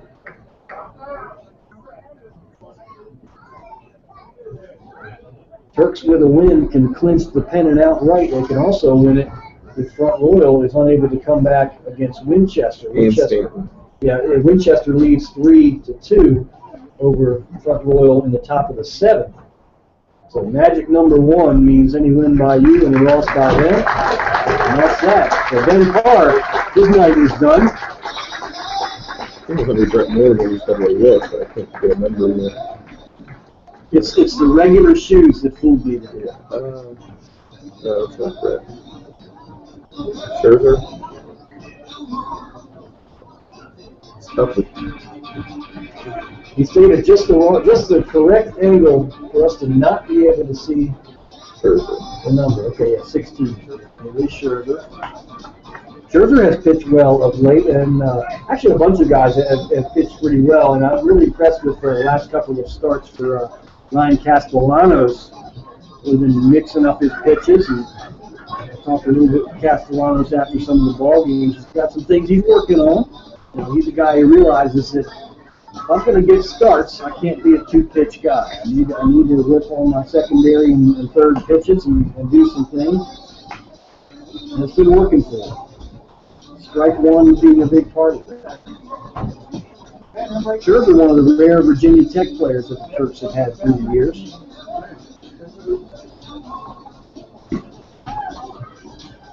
Sometimes you just have a relationship with some schools. It's working well. You don't expand it too much. In Arizona and Indiana, and even Troy University, they were all digging the Turks late 90s all the way through the 2000s. Arizona has a recent national championship. Indiana made the the College World Series 2 years ago. And there was a former Turk on the Arizona championship team, Bobby Brown. San Diego, California's Bobby Brown. Now pitching for the Two summers for Harrisonburg. The Turks, and you go through the checklist of guys, okay, major leaguers, home run champs, stolen base champs, World Series MVP. You go through the whole thing. There's only a couple things that a former Turk has not done. Right? No Turks in the Hall of Fame. Give it time, though. Juan Pierre could. I mean, there's guys with smaller numbers than Juan. Off-year type of thing, too, just the way the Hall of Fame voting system works. Yeah. But I did see this year they changed the format that you're only on the ballot for 15 years now, and not, 10 years now and not 15. Really? Yeah. But, I mean, Bruce Sutter, he's a great pitcher, but would he have gotten in if there were other big names on the ballot the year he got in? Yeah, timing definitely matters. So Scherzer has his tune-up tosses. Righty-righty matchup here with Brent James. Bases full of Jacks, just 1 out. Edwards and Carrera, third and second. Great speed. McCown at first. Fastball in there for a strike. The Hall of Fame again, because this has got to be one of the biggest classes, aside from the first class, and they had to catch up from all the guys who weren't in. Of course, Cowderpin Jr. and Tony Gwynn, that could be one of the biggest as well, too. Just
They're two of the best of all time. Bobby Cox, one of them. Of course, his fun fact is all-time ejections at 158, and that's a record that's one that might not be touched too. Use of replay now, less arguments and less ejections. And I didn't watch the Hall of Fame induction ceremony today, so they very well could have done this. I think it would be cool if they staged some act where he gets ejected off the stage at the Hall of Fame ceremony. No, right after he's inducted, he gets his yellow jacket, immediately ejected. Yeah. You throw it out. Tony La Russa, another one too. 3 World Series titles, managed 3 different teams: White Sox, A's, Cardinals. He actually has a law degree from Florida State too. And he's famous for batting his pitcher in the 8th spot in the National League. And he's the only manager to really adopt that style. And he's also big into. He and his wife run a huge animal rescue charity for abandoned dogs, abandoned and injured dogs, and cats. He's very vocal about that. Tony La Russa is a very innovative manager. One of the things that I liked about La Russa when he was in Oakland, he realized that the strength of his team was his bullpen. And you've got Dennis Eckersley on the back end, and you've got they had Todd Burns, another middle inning guy, and then a couple of tough lefties. They had so many starters that were cast-offs from other teams, whether it was a Storm Davis or a Dave Stewart or someone like that. They were literally guys, or even a Bob Welsh, guys that at that point in their career could give you 6 innings, and then they ran out of gas. They were perfect for his team because he had part 2 to that equation. And that was a team that he platooned in a terrific way with his infielders. And Tony La Russa with the A's, you think of the Bash brothers and all that kind of stuff, but that was a team that he managed the pieces of that team as well as you possibly could. Of course, he also retired as a champion too. He retired at the end of the 2012 season after the Cardinals won that World Series. Comes Eric Keldfleisch now. Pitcher in the ball game for the Jacks. Fastball in there for a strike on the outside corner.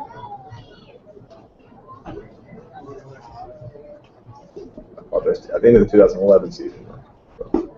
Next pitch misses outside from Mark Hendricks, Patrick Henry Community College. Now that's one of those community colleges here in the state of Virginia that's been feeding Division I programs for years. 1-1 pitch is low for a ball, 2 balls and 1 strike.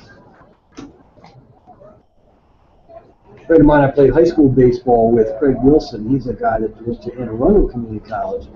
Wasn't really ready physically. He got drafted out of high school, didn't report, and ultimately drafted again by the St. Louis Cardinals. Popped out toward right center, pretty deep water. Going to glide on over. Demetrius makes the catch for out number 1.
That kid can run, and I don't want it to happen on me. Quick to middle first. Moore got caught leaning. He just got back that time. Wow. So 3 times the Turks have caught a few guys leaning this year, and I'm sure if they've had a legit pick-off from the righty, they're pretty good at getting the guys leaning. And the 4th straight throw over to first base. If this wasn't a home game, these fans might be booing. But I'm being completely biased here, but the Turks fans usually wait for a reason. There goes Moore, and no throw. And you see how he started his slide nice and early, glides on him near to the base like you should. The U.S. military has a couple of guns that would have gotten more. None of them are here tonight. Matoya just kind of lost that glove, so he never got it out cleanly to even attempt to throw. 1-1, chopped out towards shortstop. McLean fell down, got back up, and will throw him out. McLean's first move, his right foot went out from underneath of him, hopped right back up, and makes the play. Moore scampers over to third. You see Smith sort of say something to McLean real quick. Probably, you all right, bro? Quick nod, good to go. Probably just got all the cleats stuck on top of a piece of rubber, all of them on rubber now, and they're deep. So. Here comes Castro, Moore at third, just 1 out. Nice chance to have the deficit. Grounded down toward third, backhanded by Rose, holds Moore and throws him out. Rose for a second there looked like he was thinking about maybe diving back to the bag to try and beat Moore's hand back in there. Moore was not going on first contact. He would have been dead to rights. Rose threw a guy out at home plate on a similar play a ball game or so ago. So a hot corner night for Rose continues. Now the Turks have a chance to get out of it here if they can retire Bernard Brito. 0 for 1 tonight with the sacrifice in the 3rd and a ground out in the 5th. One of the many ground outs towards Matt Rose's way. Slider popped out toward right center. Could be a tough play. Smith goes back, and Thomas makes the squeeze. Called it the whole way. Zakowski could have likely come in and made the catch, but Smith was kind of going back to his body in a real nice position there. And he called it the whole way, and he makes the squeeze. Around the whole inning right there with a 6-3 put out, 5-3 put out, 4-3 put out. Anytime you give up a steal along there and the runners immediately move over, you got to get some good clutch pitching. Luke Scherzer really snapping it off nicely with breaking pitches there. This is definitely a ball game that, yes, it's sort of playing out the string for Covington. They're definitely in the playoffs, all that good stuff. And the Turks are either going to be first or second, most likely first. But this has got real playoff caliber to it. There's been some great clutch pitching. And the senior night of festivities happening on the field now. The players who will be seniors this fall. Thomas Smith took 3 years at the Turks. There's Allen played 2. Eric Knopfler played 2. Morgan, who played 2. Thomas Spitz, who played 2. And Boone Milford, who played 2. These guys are seniors at their respective schools this fall. Nice standing ovations and hands from the Harrisburg. And look at Smith. Smith is getting mugged and beaten up all at the same time, carrying him off like a tree trunk. And that said, Smith's having a whale of a game tonight. He deserves a round of applause for what he's doing there. Good times for the Turks. He's returning Turks, and I started beating that drum early in the season. I hope by now you realize that the returning Turks are the backbone of this every summer. They really are. The team is complete without leadership, and especially in these summer leagues, the leadership comes from returning players who've been there, done that. Well, and you knew with the Turks, returning pitching, great center fielder, Thomas Smith. You just knew when you're built up the middle, you've got a chance for everything else to fill in around it. Here's Zakowski. Luke's in his first year with the Turks. He's going to lead off the year. He's a guy you certainly want to see him next year. How good has he gotten? Come back for a second year, have another good summer. Fans flock out the stands.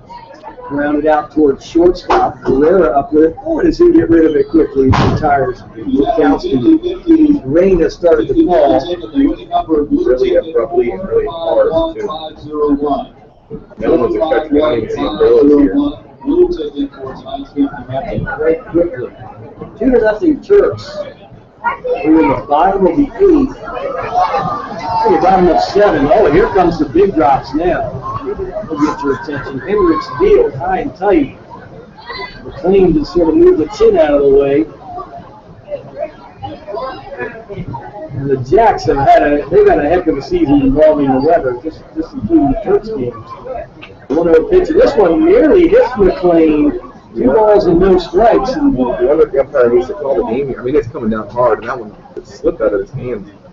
It becomes a safety issue at some point. He's kind of protecting the ball pretty well, though, as Hendricks. 2-0 pitch, and that one nearly hits McLean for ball 3. I mean, Hendricks is not leaving the ball exposed, so it's nothing he's doing. I think it's just coincidence more than anything. 3 balls and no strikes, and the rain backed off a touch.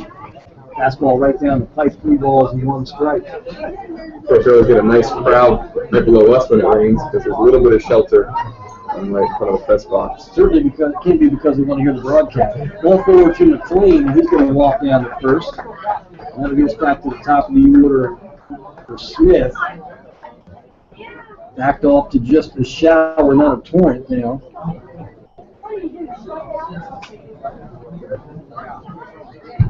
2-0 Turks, and I think you can see Smith dry off the barrel of the bat there, and it's probably because he's been given the bunt chore. Does not square, takes a ball low and outside. 1 ball, no strikes. Bottom of 7. No tweets tonight of listeners listening in. We hope you're out there, but I did. Nice cousin Van's listening in, so thanks, Van. So shout out to you.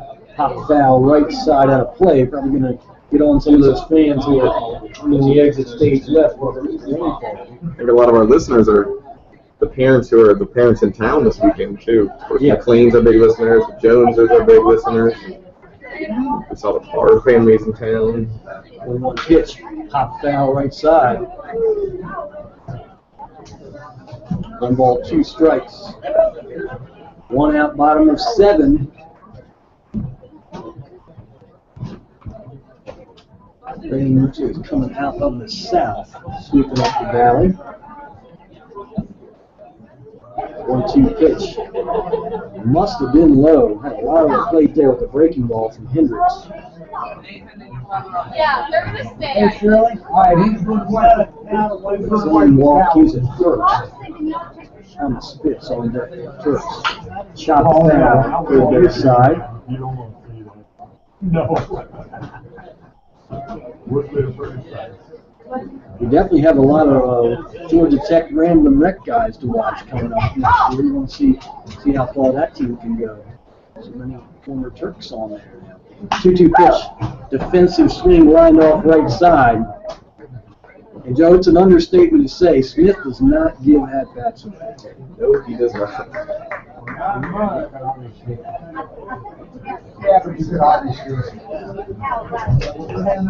Short memory. Chopped down third base way, taken by Edwards. Go to first, it's in time. Just does get Smith.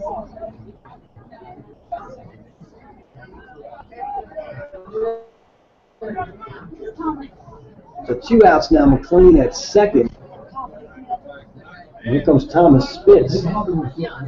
Quick visit to the mound as Castro goes out to talk things over.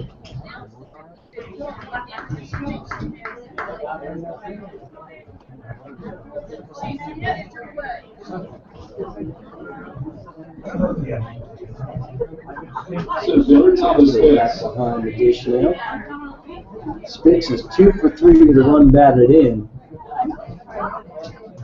Infield now for a straight away for Spitz. Breaking ball popped up down the third baseline into foul territory. Edwards makes the call and the catch in foul territory for route number 3. 1 runner left on for Harrisonburg. 7 in the books Looks like the wind has reduced to just a drizzle, so fans are starting to return to the seats here. Good time to check our scores once again. So a 3-2 ball game. Winchester over Front Royal, top of the ninth at Bing Crosby Stadium in Front Royal. Waynesboro 13-1 over Stanton, top of the eighth at Kevin Powers Field. Albee has put 3 on the board to break up in a 4-4 tie. They lead 7-4 over Charlestown at the bottom of the sixth in Charlestown. Rockford 6, Woodstock 1. Rockford go to 5 and 7. We start to break open a little bit. Front Royal not only has struggled 4-6 in their last 10, those walkouts are starting to get figured out a little bit. Maybe they're tired of sitting in the basement, Joe. I would say without looking at the numbers right in front of me, they probably have the best run differential in the league, considering their pitching and the way their offense is playing a bunch of runs. So that Strasburg game tonight, a promotion they're doing is Tyler McDonald is playing all 9 positions, so 9 innings, 9 positions.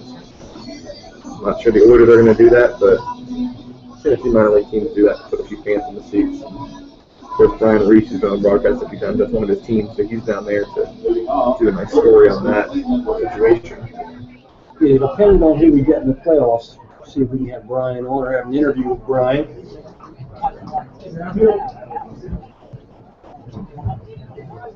Blake Edwards will lead it off for the Jacks, top of the order.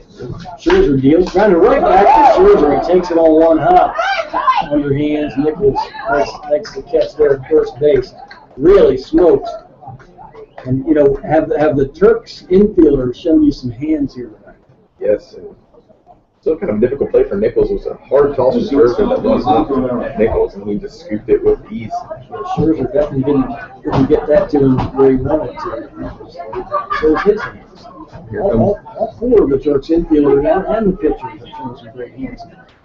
He pitched to Carrera down and in. And the rain comes back.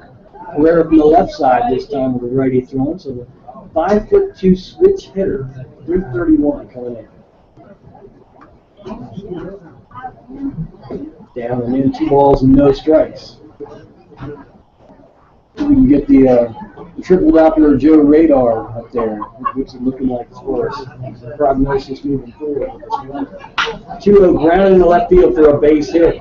So Jose Carrera gets his first for the bingo tonight, 1 for 3.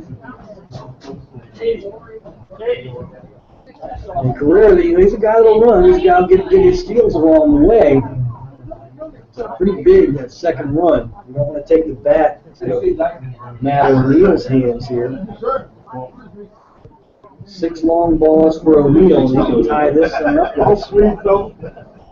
Big old green blob. It doesn't look too big. I think it's just going to be a lot of hard rain for a little bit, but one thing I did read was a lot of lightning in the area too, and of course we don't really have to say over that because it's all to the Thor guard. Now here comes some breaking ball, swung on and missed, and I think O'Neill might have been dictated a little bit. O'Neill really was looking to pepper one out of here. That is a sheet on range.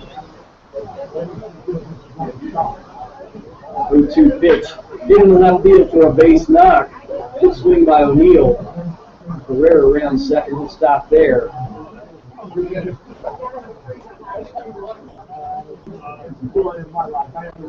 little ebb and flow. Backing up a little to just an irregular annoying rain. Versus are you kidding me, rain? Like, that's a game of the season we had. You remember that right after we got the third out?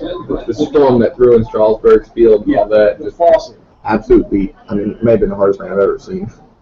Actually, the hardest rain I've ever seen was actually the College World Series a few weeks after. Right. And it was 2 hours of that constant downpour, a nice Midwest rain. Pitch to McCown is outside. Matuya juggled it briefly.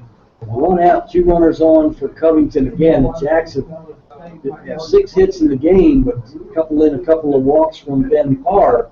They've had a decent amount of base runners. The Turks, with stingy defense and clutch pitching, have kept them off the board somehow. 1 ball, no strikes to Grant McCown. He is 0 for 2 on the night. Scherzer sees a sign he likes flashed by Matulia, comes set and he deals. Right down Broadway with a 4-seam fastball for strike 1. 1 ball, 1 strike. 1 out. Seen a lot of hard hit balls, hard and low in particular in this game.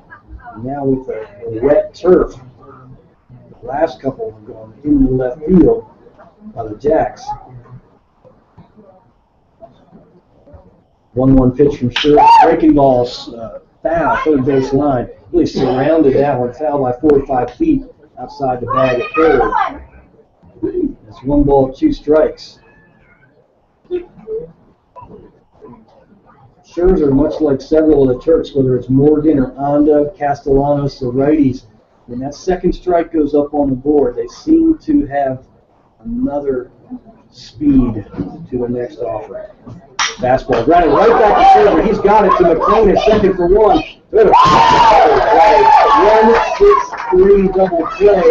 Can Scherzer field the bump or what? New guy to set a gold glove record, take great advantage.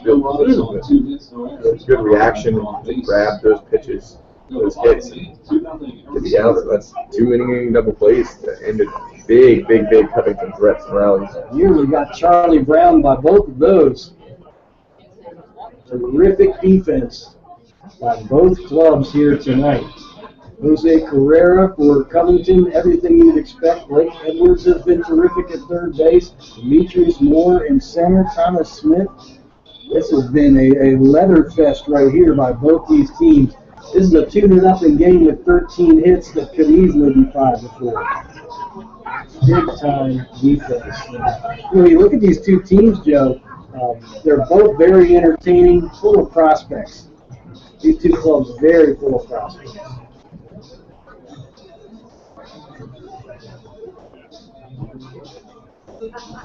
Not a drop to fall. I see some lightning in the distance there, huh? Left field pouch territory. Another small one. Did you see that one? Or no? 4 hasn't sniffed it yet. That's the best thing here. We don't want to have a delay in this game. And now doesn't appear to be a drop falling. The faucet is off here temporarily. So welcome to Florida. Relocation Central Centennial out. Off and on. New righty of the ball game for the Covington Lumberjacks is Cole Norwood. Because his pitching for the Presbyterian.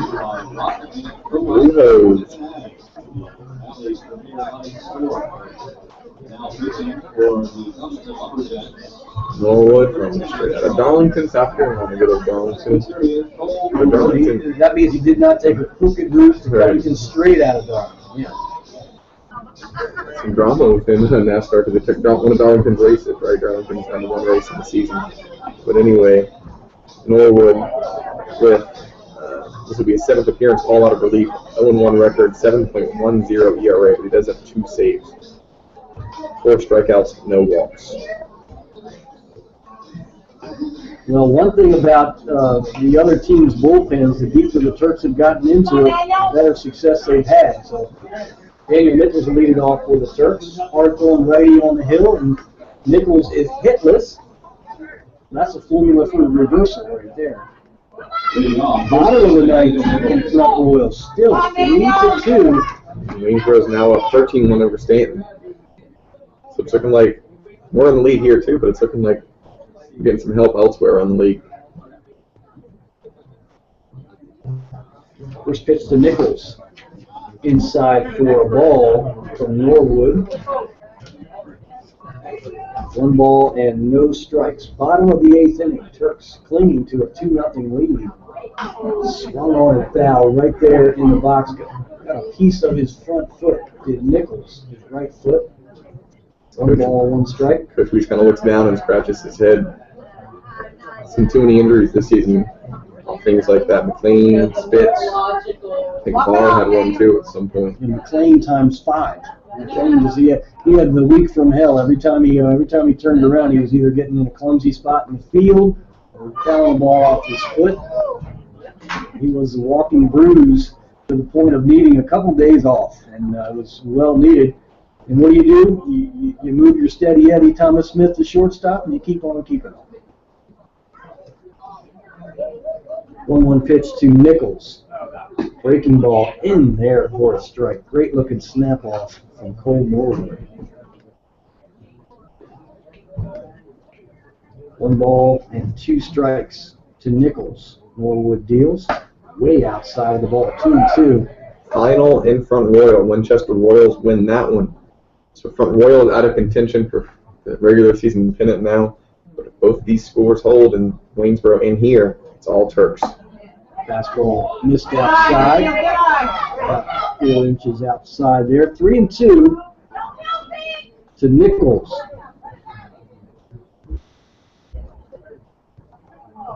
The rain chased about 80% of the crowd out here. 3-2 pitch, popped up foul on the third base side. Edwards is going to give it a run, and he runs out of real estate.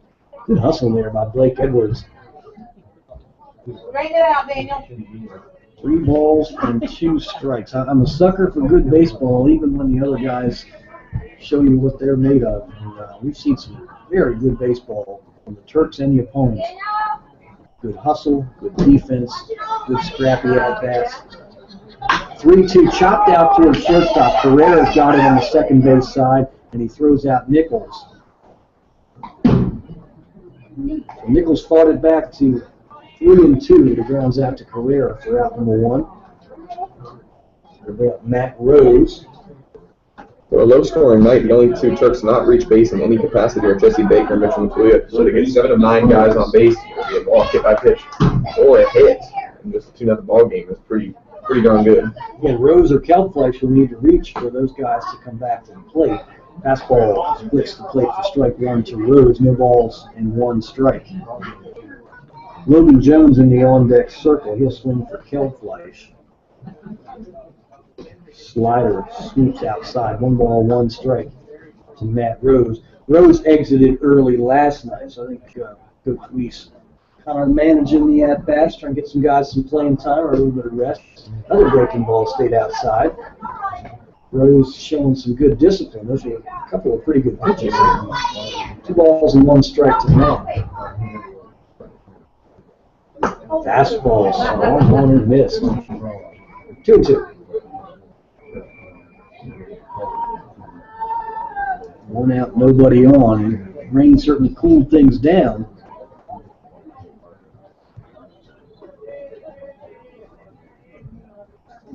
Slider outside, 3-2.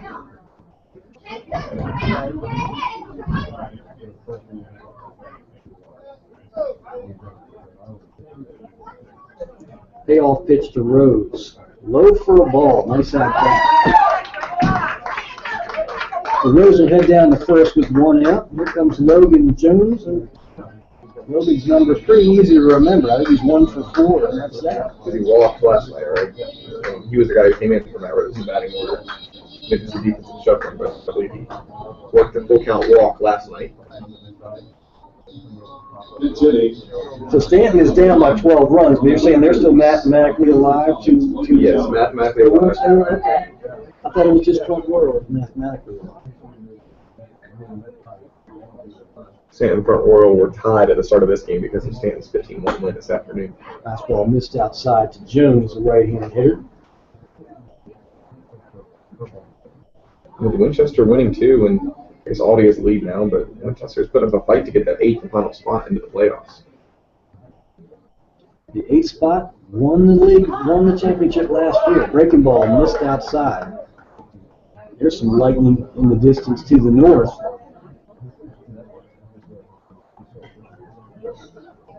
Being the 3-4 miles to the north. I think the Thor detection system would have picked it up for a bit closer. 2-0 pitch to Jones, swung on and missed. Good running fastball by Norwood. 2-1. Jones a little tardy on the cut.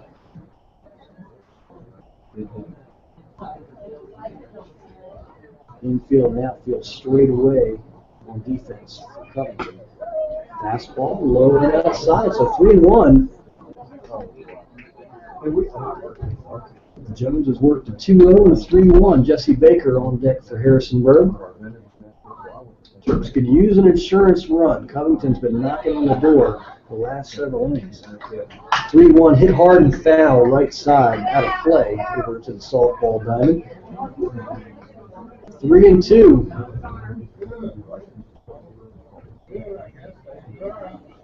The Turks are certainly working Norwood.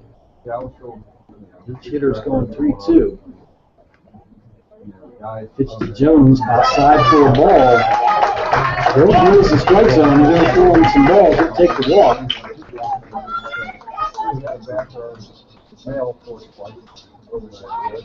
That's Jesse Baker now. Huge flash of lightning. Still off in the distance, but that one lit up the sky pretty well. Left fielder, Jesse Baker.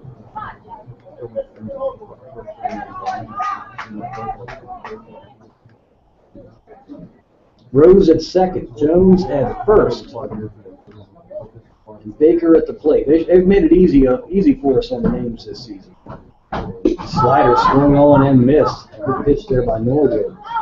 If this was minor league hockey, I don't think it would be Rose, Jones, and Baker. Just got a hunch about that. There'll be a few consonants involved.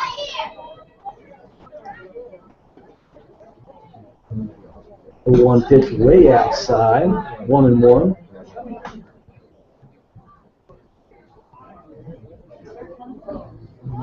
Left fielder Flores kind of cheating the line a little bit. The big gap in left center. I know Moore's fast. If Jesse splits that gap and Moore catches up with that, then he's going to get the serious props from everybody in the building. Huge gap in left center. WHSB knows what's at stake tonight for the Turks as he's staying for the whole night, umbrella and all. Yeah, see that. 1 ball, 1 strike to Baker. That was a very quick visit there to the hill. Norwood deals the 1-1. Outside and low. He's missed a bunch right there on the outside corner down.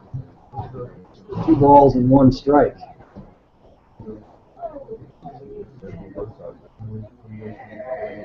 You don't have to beg Baker. Put something in the zone. He will be cut. 2-1 breaking ball. Swung on and missed. Good pitch there. Jesse was on that. That's the hole in the bat look there.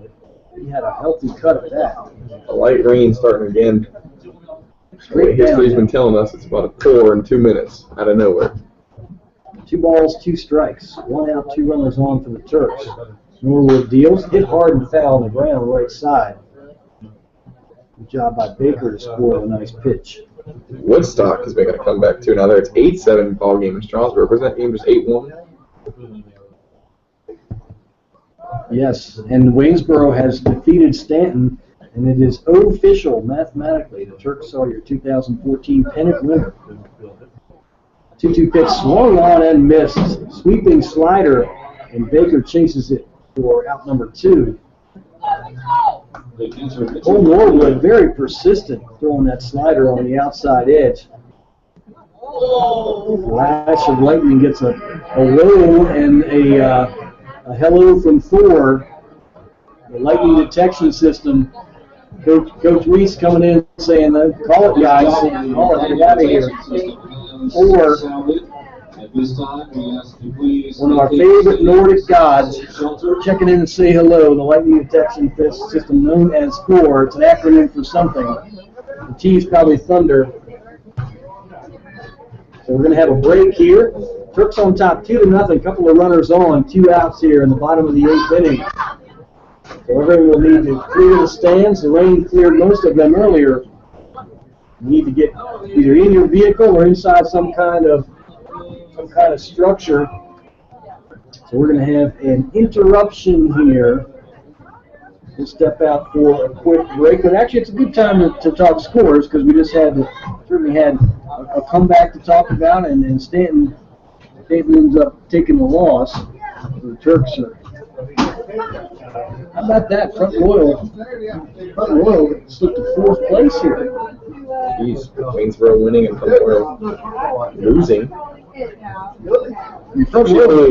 might actually, I think we still might need to win this game officially because Waynesboro's only played 40 games. There's definitely going to be some people are going to need to finish their schedules to figure out seeding here because you've got anything from the distance between first and fourth very close. Like I said, Woodstock scored 6 runs in the 8th inning to make an 8-7 ball game there in Strasburg. And look who's on the mound. McDonald, yeah. Yeah. Oh, no, they have McDonald at third and on the mound. That's awesome. And you talk about some coverage there. If you deliver the pitch and head to third, that's your you've got to really cover it well there. So that's a crazy looking graphic. They've got McDonald for, is that Woodstock? Mm-hmm. Is listed as the pitcher and the third baseman. All at the same time. See what the umpires are going to do here with this game. Even Abbott and Costello didn't have that one covered. So we have to have a 20-minute or 30-minute break for the all clear. 20-minute, I believe. But let's see. It might have been an official game. Coach Weiss is shaking hands with the Covington folks. Not sure if that's a conversation or not. But that is it. Yeah, Covington has waved the flag on this one. And the Turks in the win column. 2-0. We were they talked it over, and the Turks are headed to Covington tomorrow for a ball game. Now we're scheduled for a 7 o'clock start. And the Turks win the pennant. Turks win the pennant, and they won the pennant before this one was called. Thought we were going to have a break. Harrisonburg wins it 2-0. 2 runs on 7 hits, no errors. And no errors is always great to see, but man, the defense was fantastic here tonight by both teams. Thomas Smith's diving catch, probably the most spectacular of the plays. But some very nice defense by Luke Scherzer, in addition to his great pitching and relief. And Ben Parr gets the victory. Scherzer gets the save. Very nice pitchers duel. Phil Stokes really pitched well for Covington as well.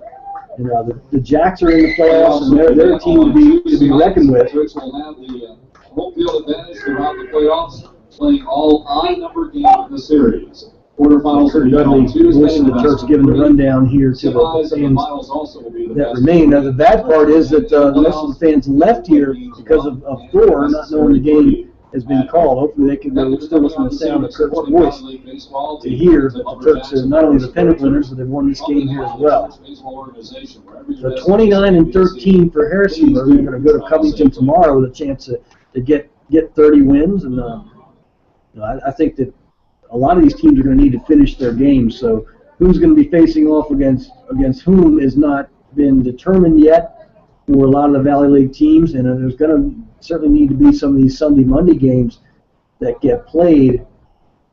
The forecast for tomorrow is terrible up and down the entire valley. Up and down the Northeast and Mid-Atlantic, too. I was looking. Some storm from the Midwest is coming our way with hail and high winds, and we kind of felt the beginnings of those winds tonight. So the trio of Turks coaches, Kuhn, Cullen, and Klasinski, are putting down the weights around the tarp that covers the mound here. And the Turks was kind of a subdued, quick meeting. Rain's starting to pick up again now. And that quickly, that suddenly, it's over with. So we are going to have a post-game show as we always do, the Lowe's post-game show. Be a good time to get some of the Turks on here. So Woodstock has taken the lead over Strasburg, and I think you can get creative on who you get for us, Joe. And with all these returning Turks and the guys that have been here multiple years, I think it was last season we had Eric Kiltfleisch on. Maybe it'd be a good time to have Eric if he's interested in coming up to join us. But let Coach Weiss choose. But we definitely had a good tribute to our returning Turks. So the Turks in the win column, 2-0 over the Covington Lumberjacks. We'll step after our usual 4 or 5 minute break. Back in a minute with the Lowe's post-game show here from Harrisonburg.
going on here. One of them that we kind of expected was that the Turks would come out here and get a win. They've been awfully hot, 2-0 over.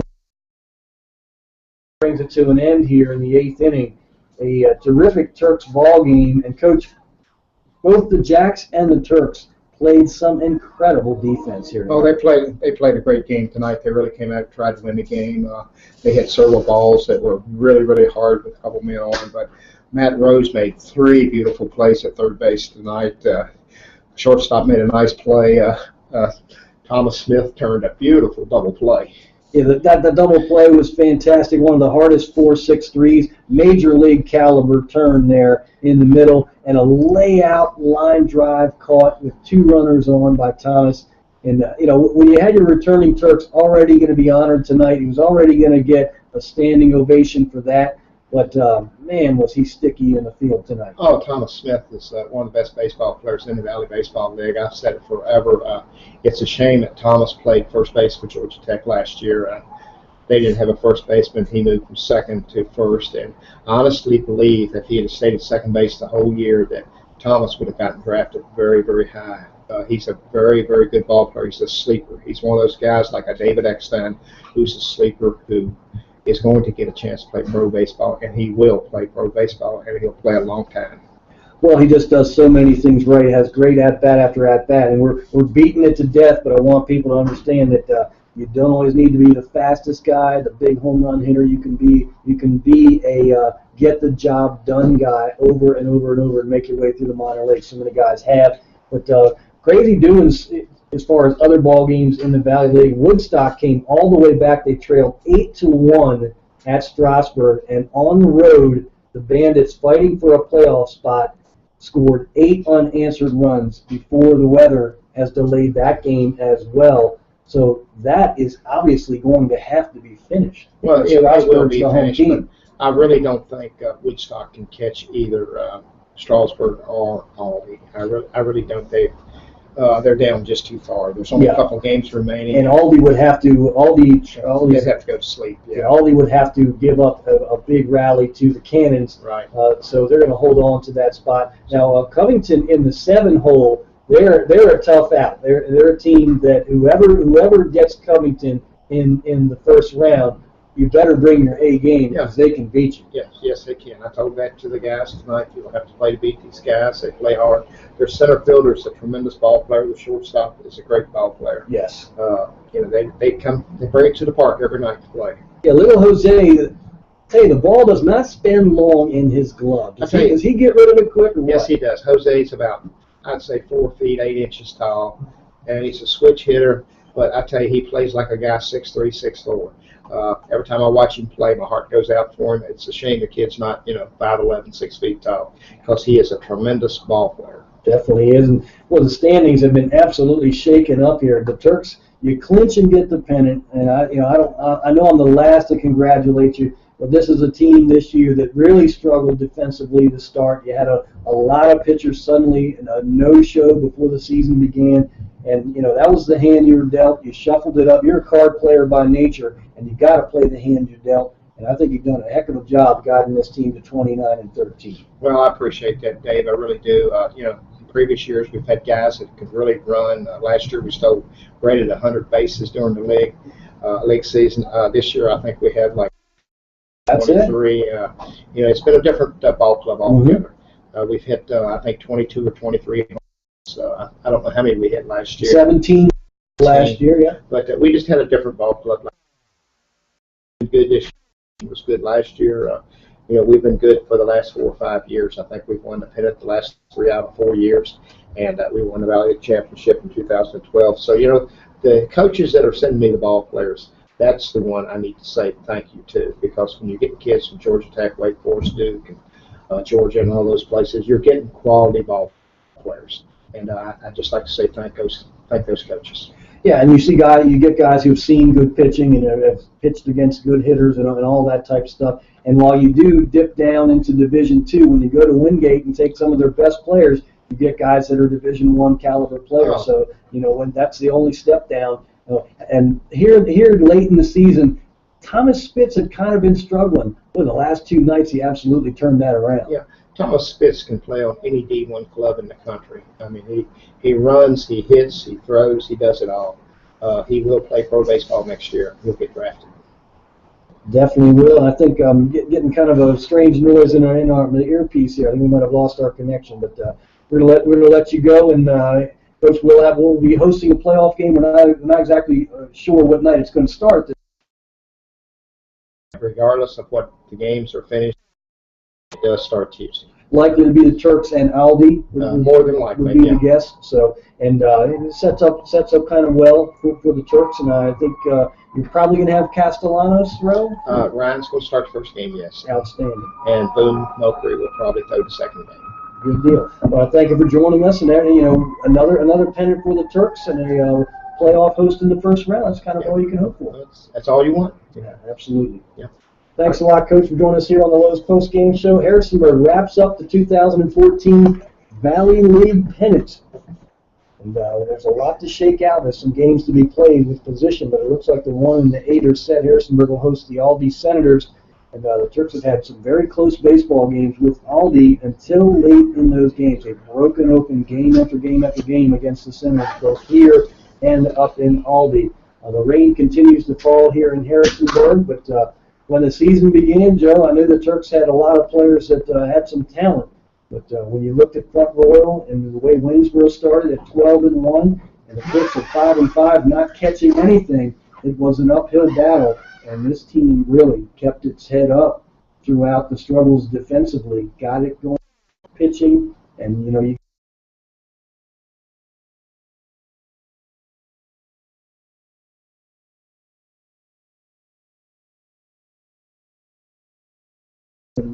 it's just one of those things where piece by piece this team found its confidence.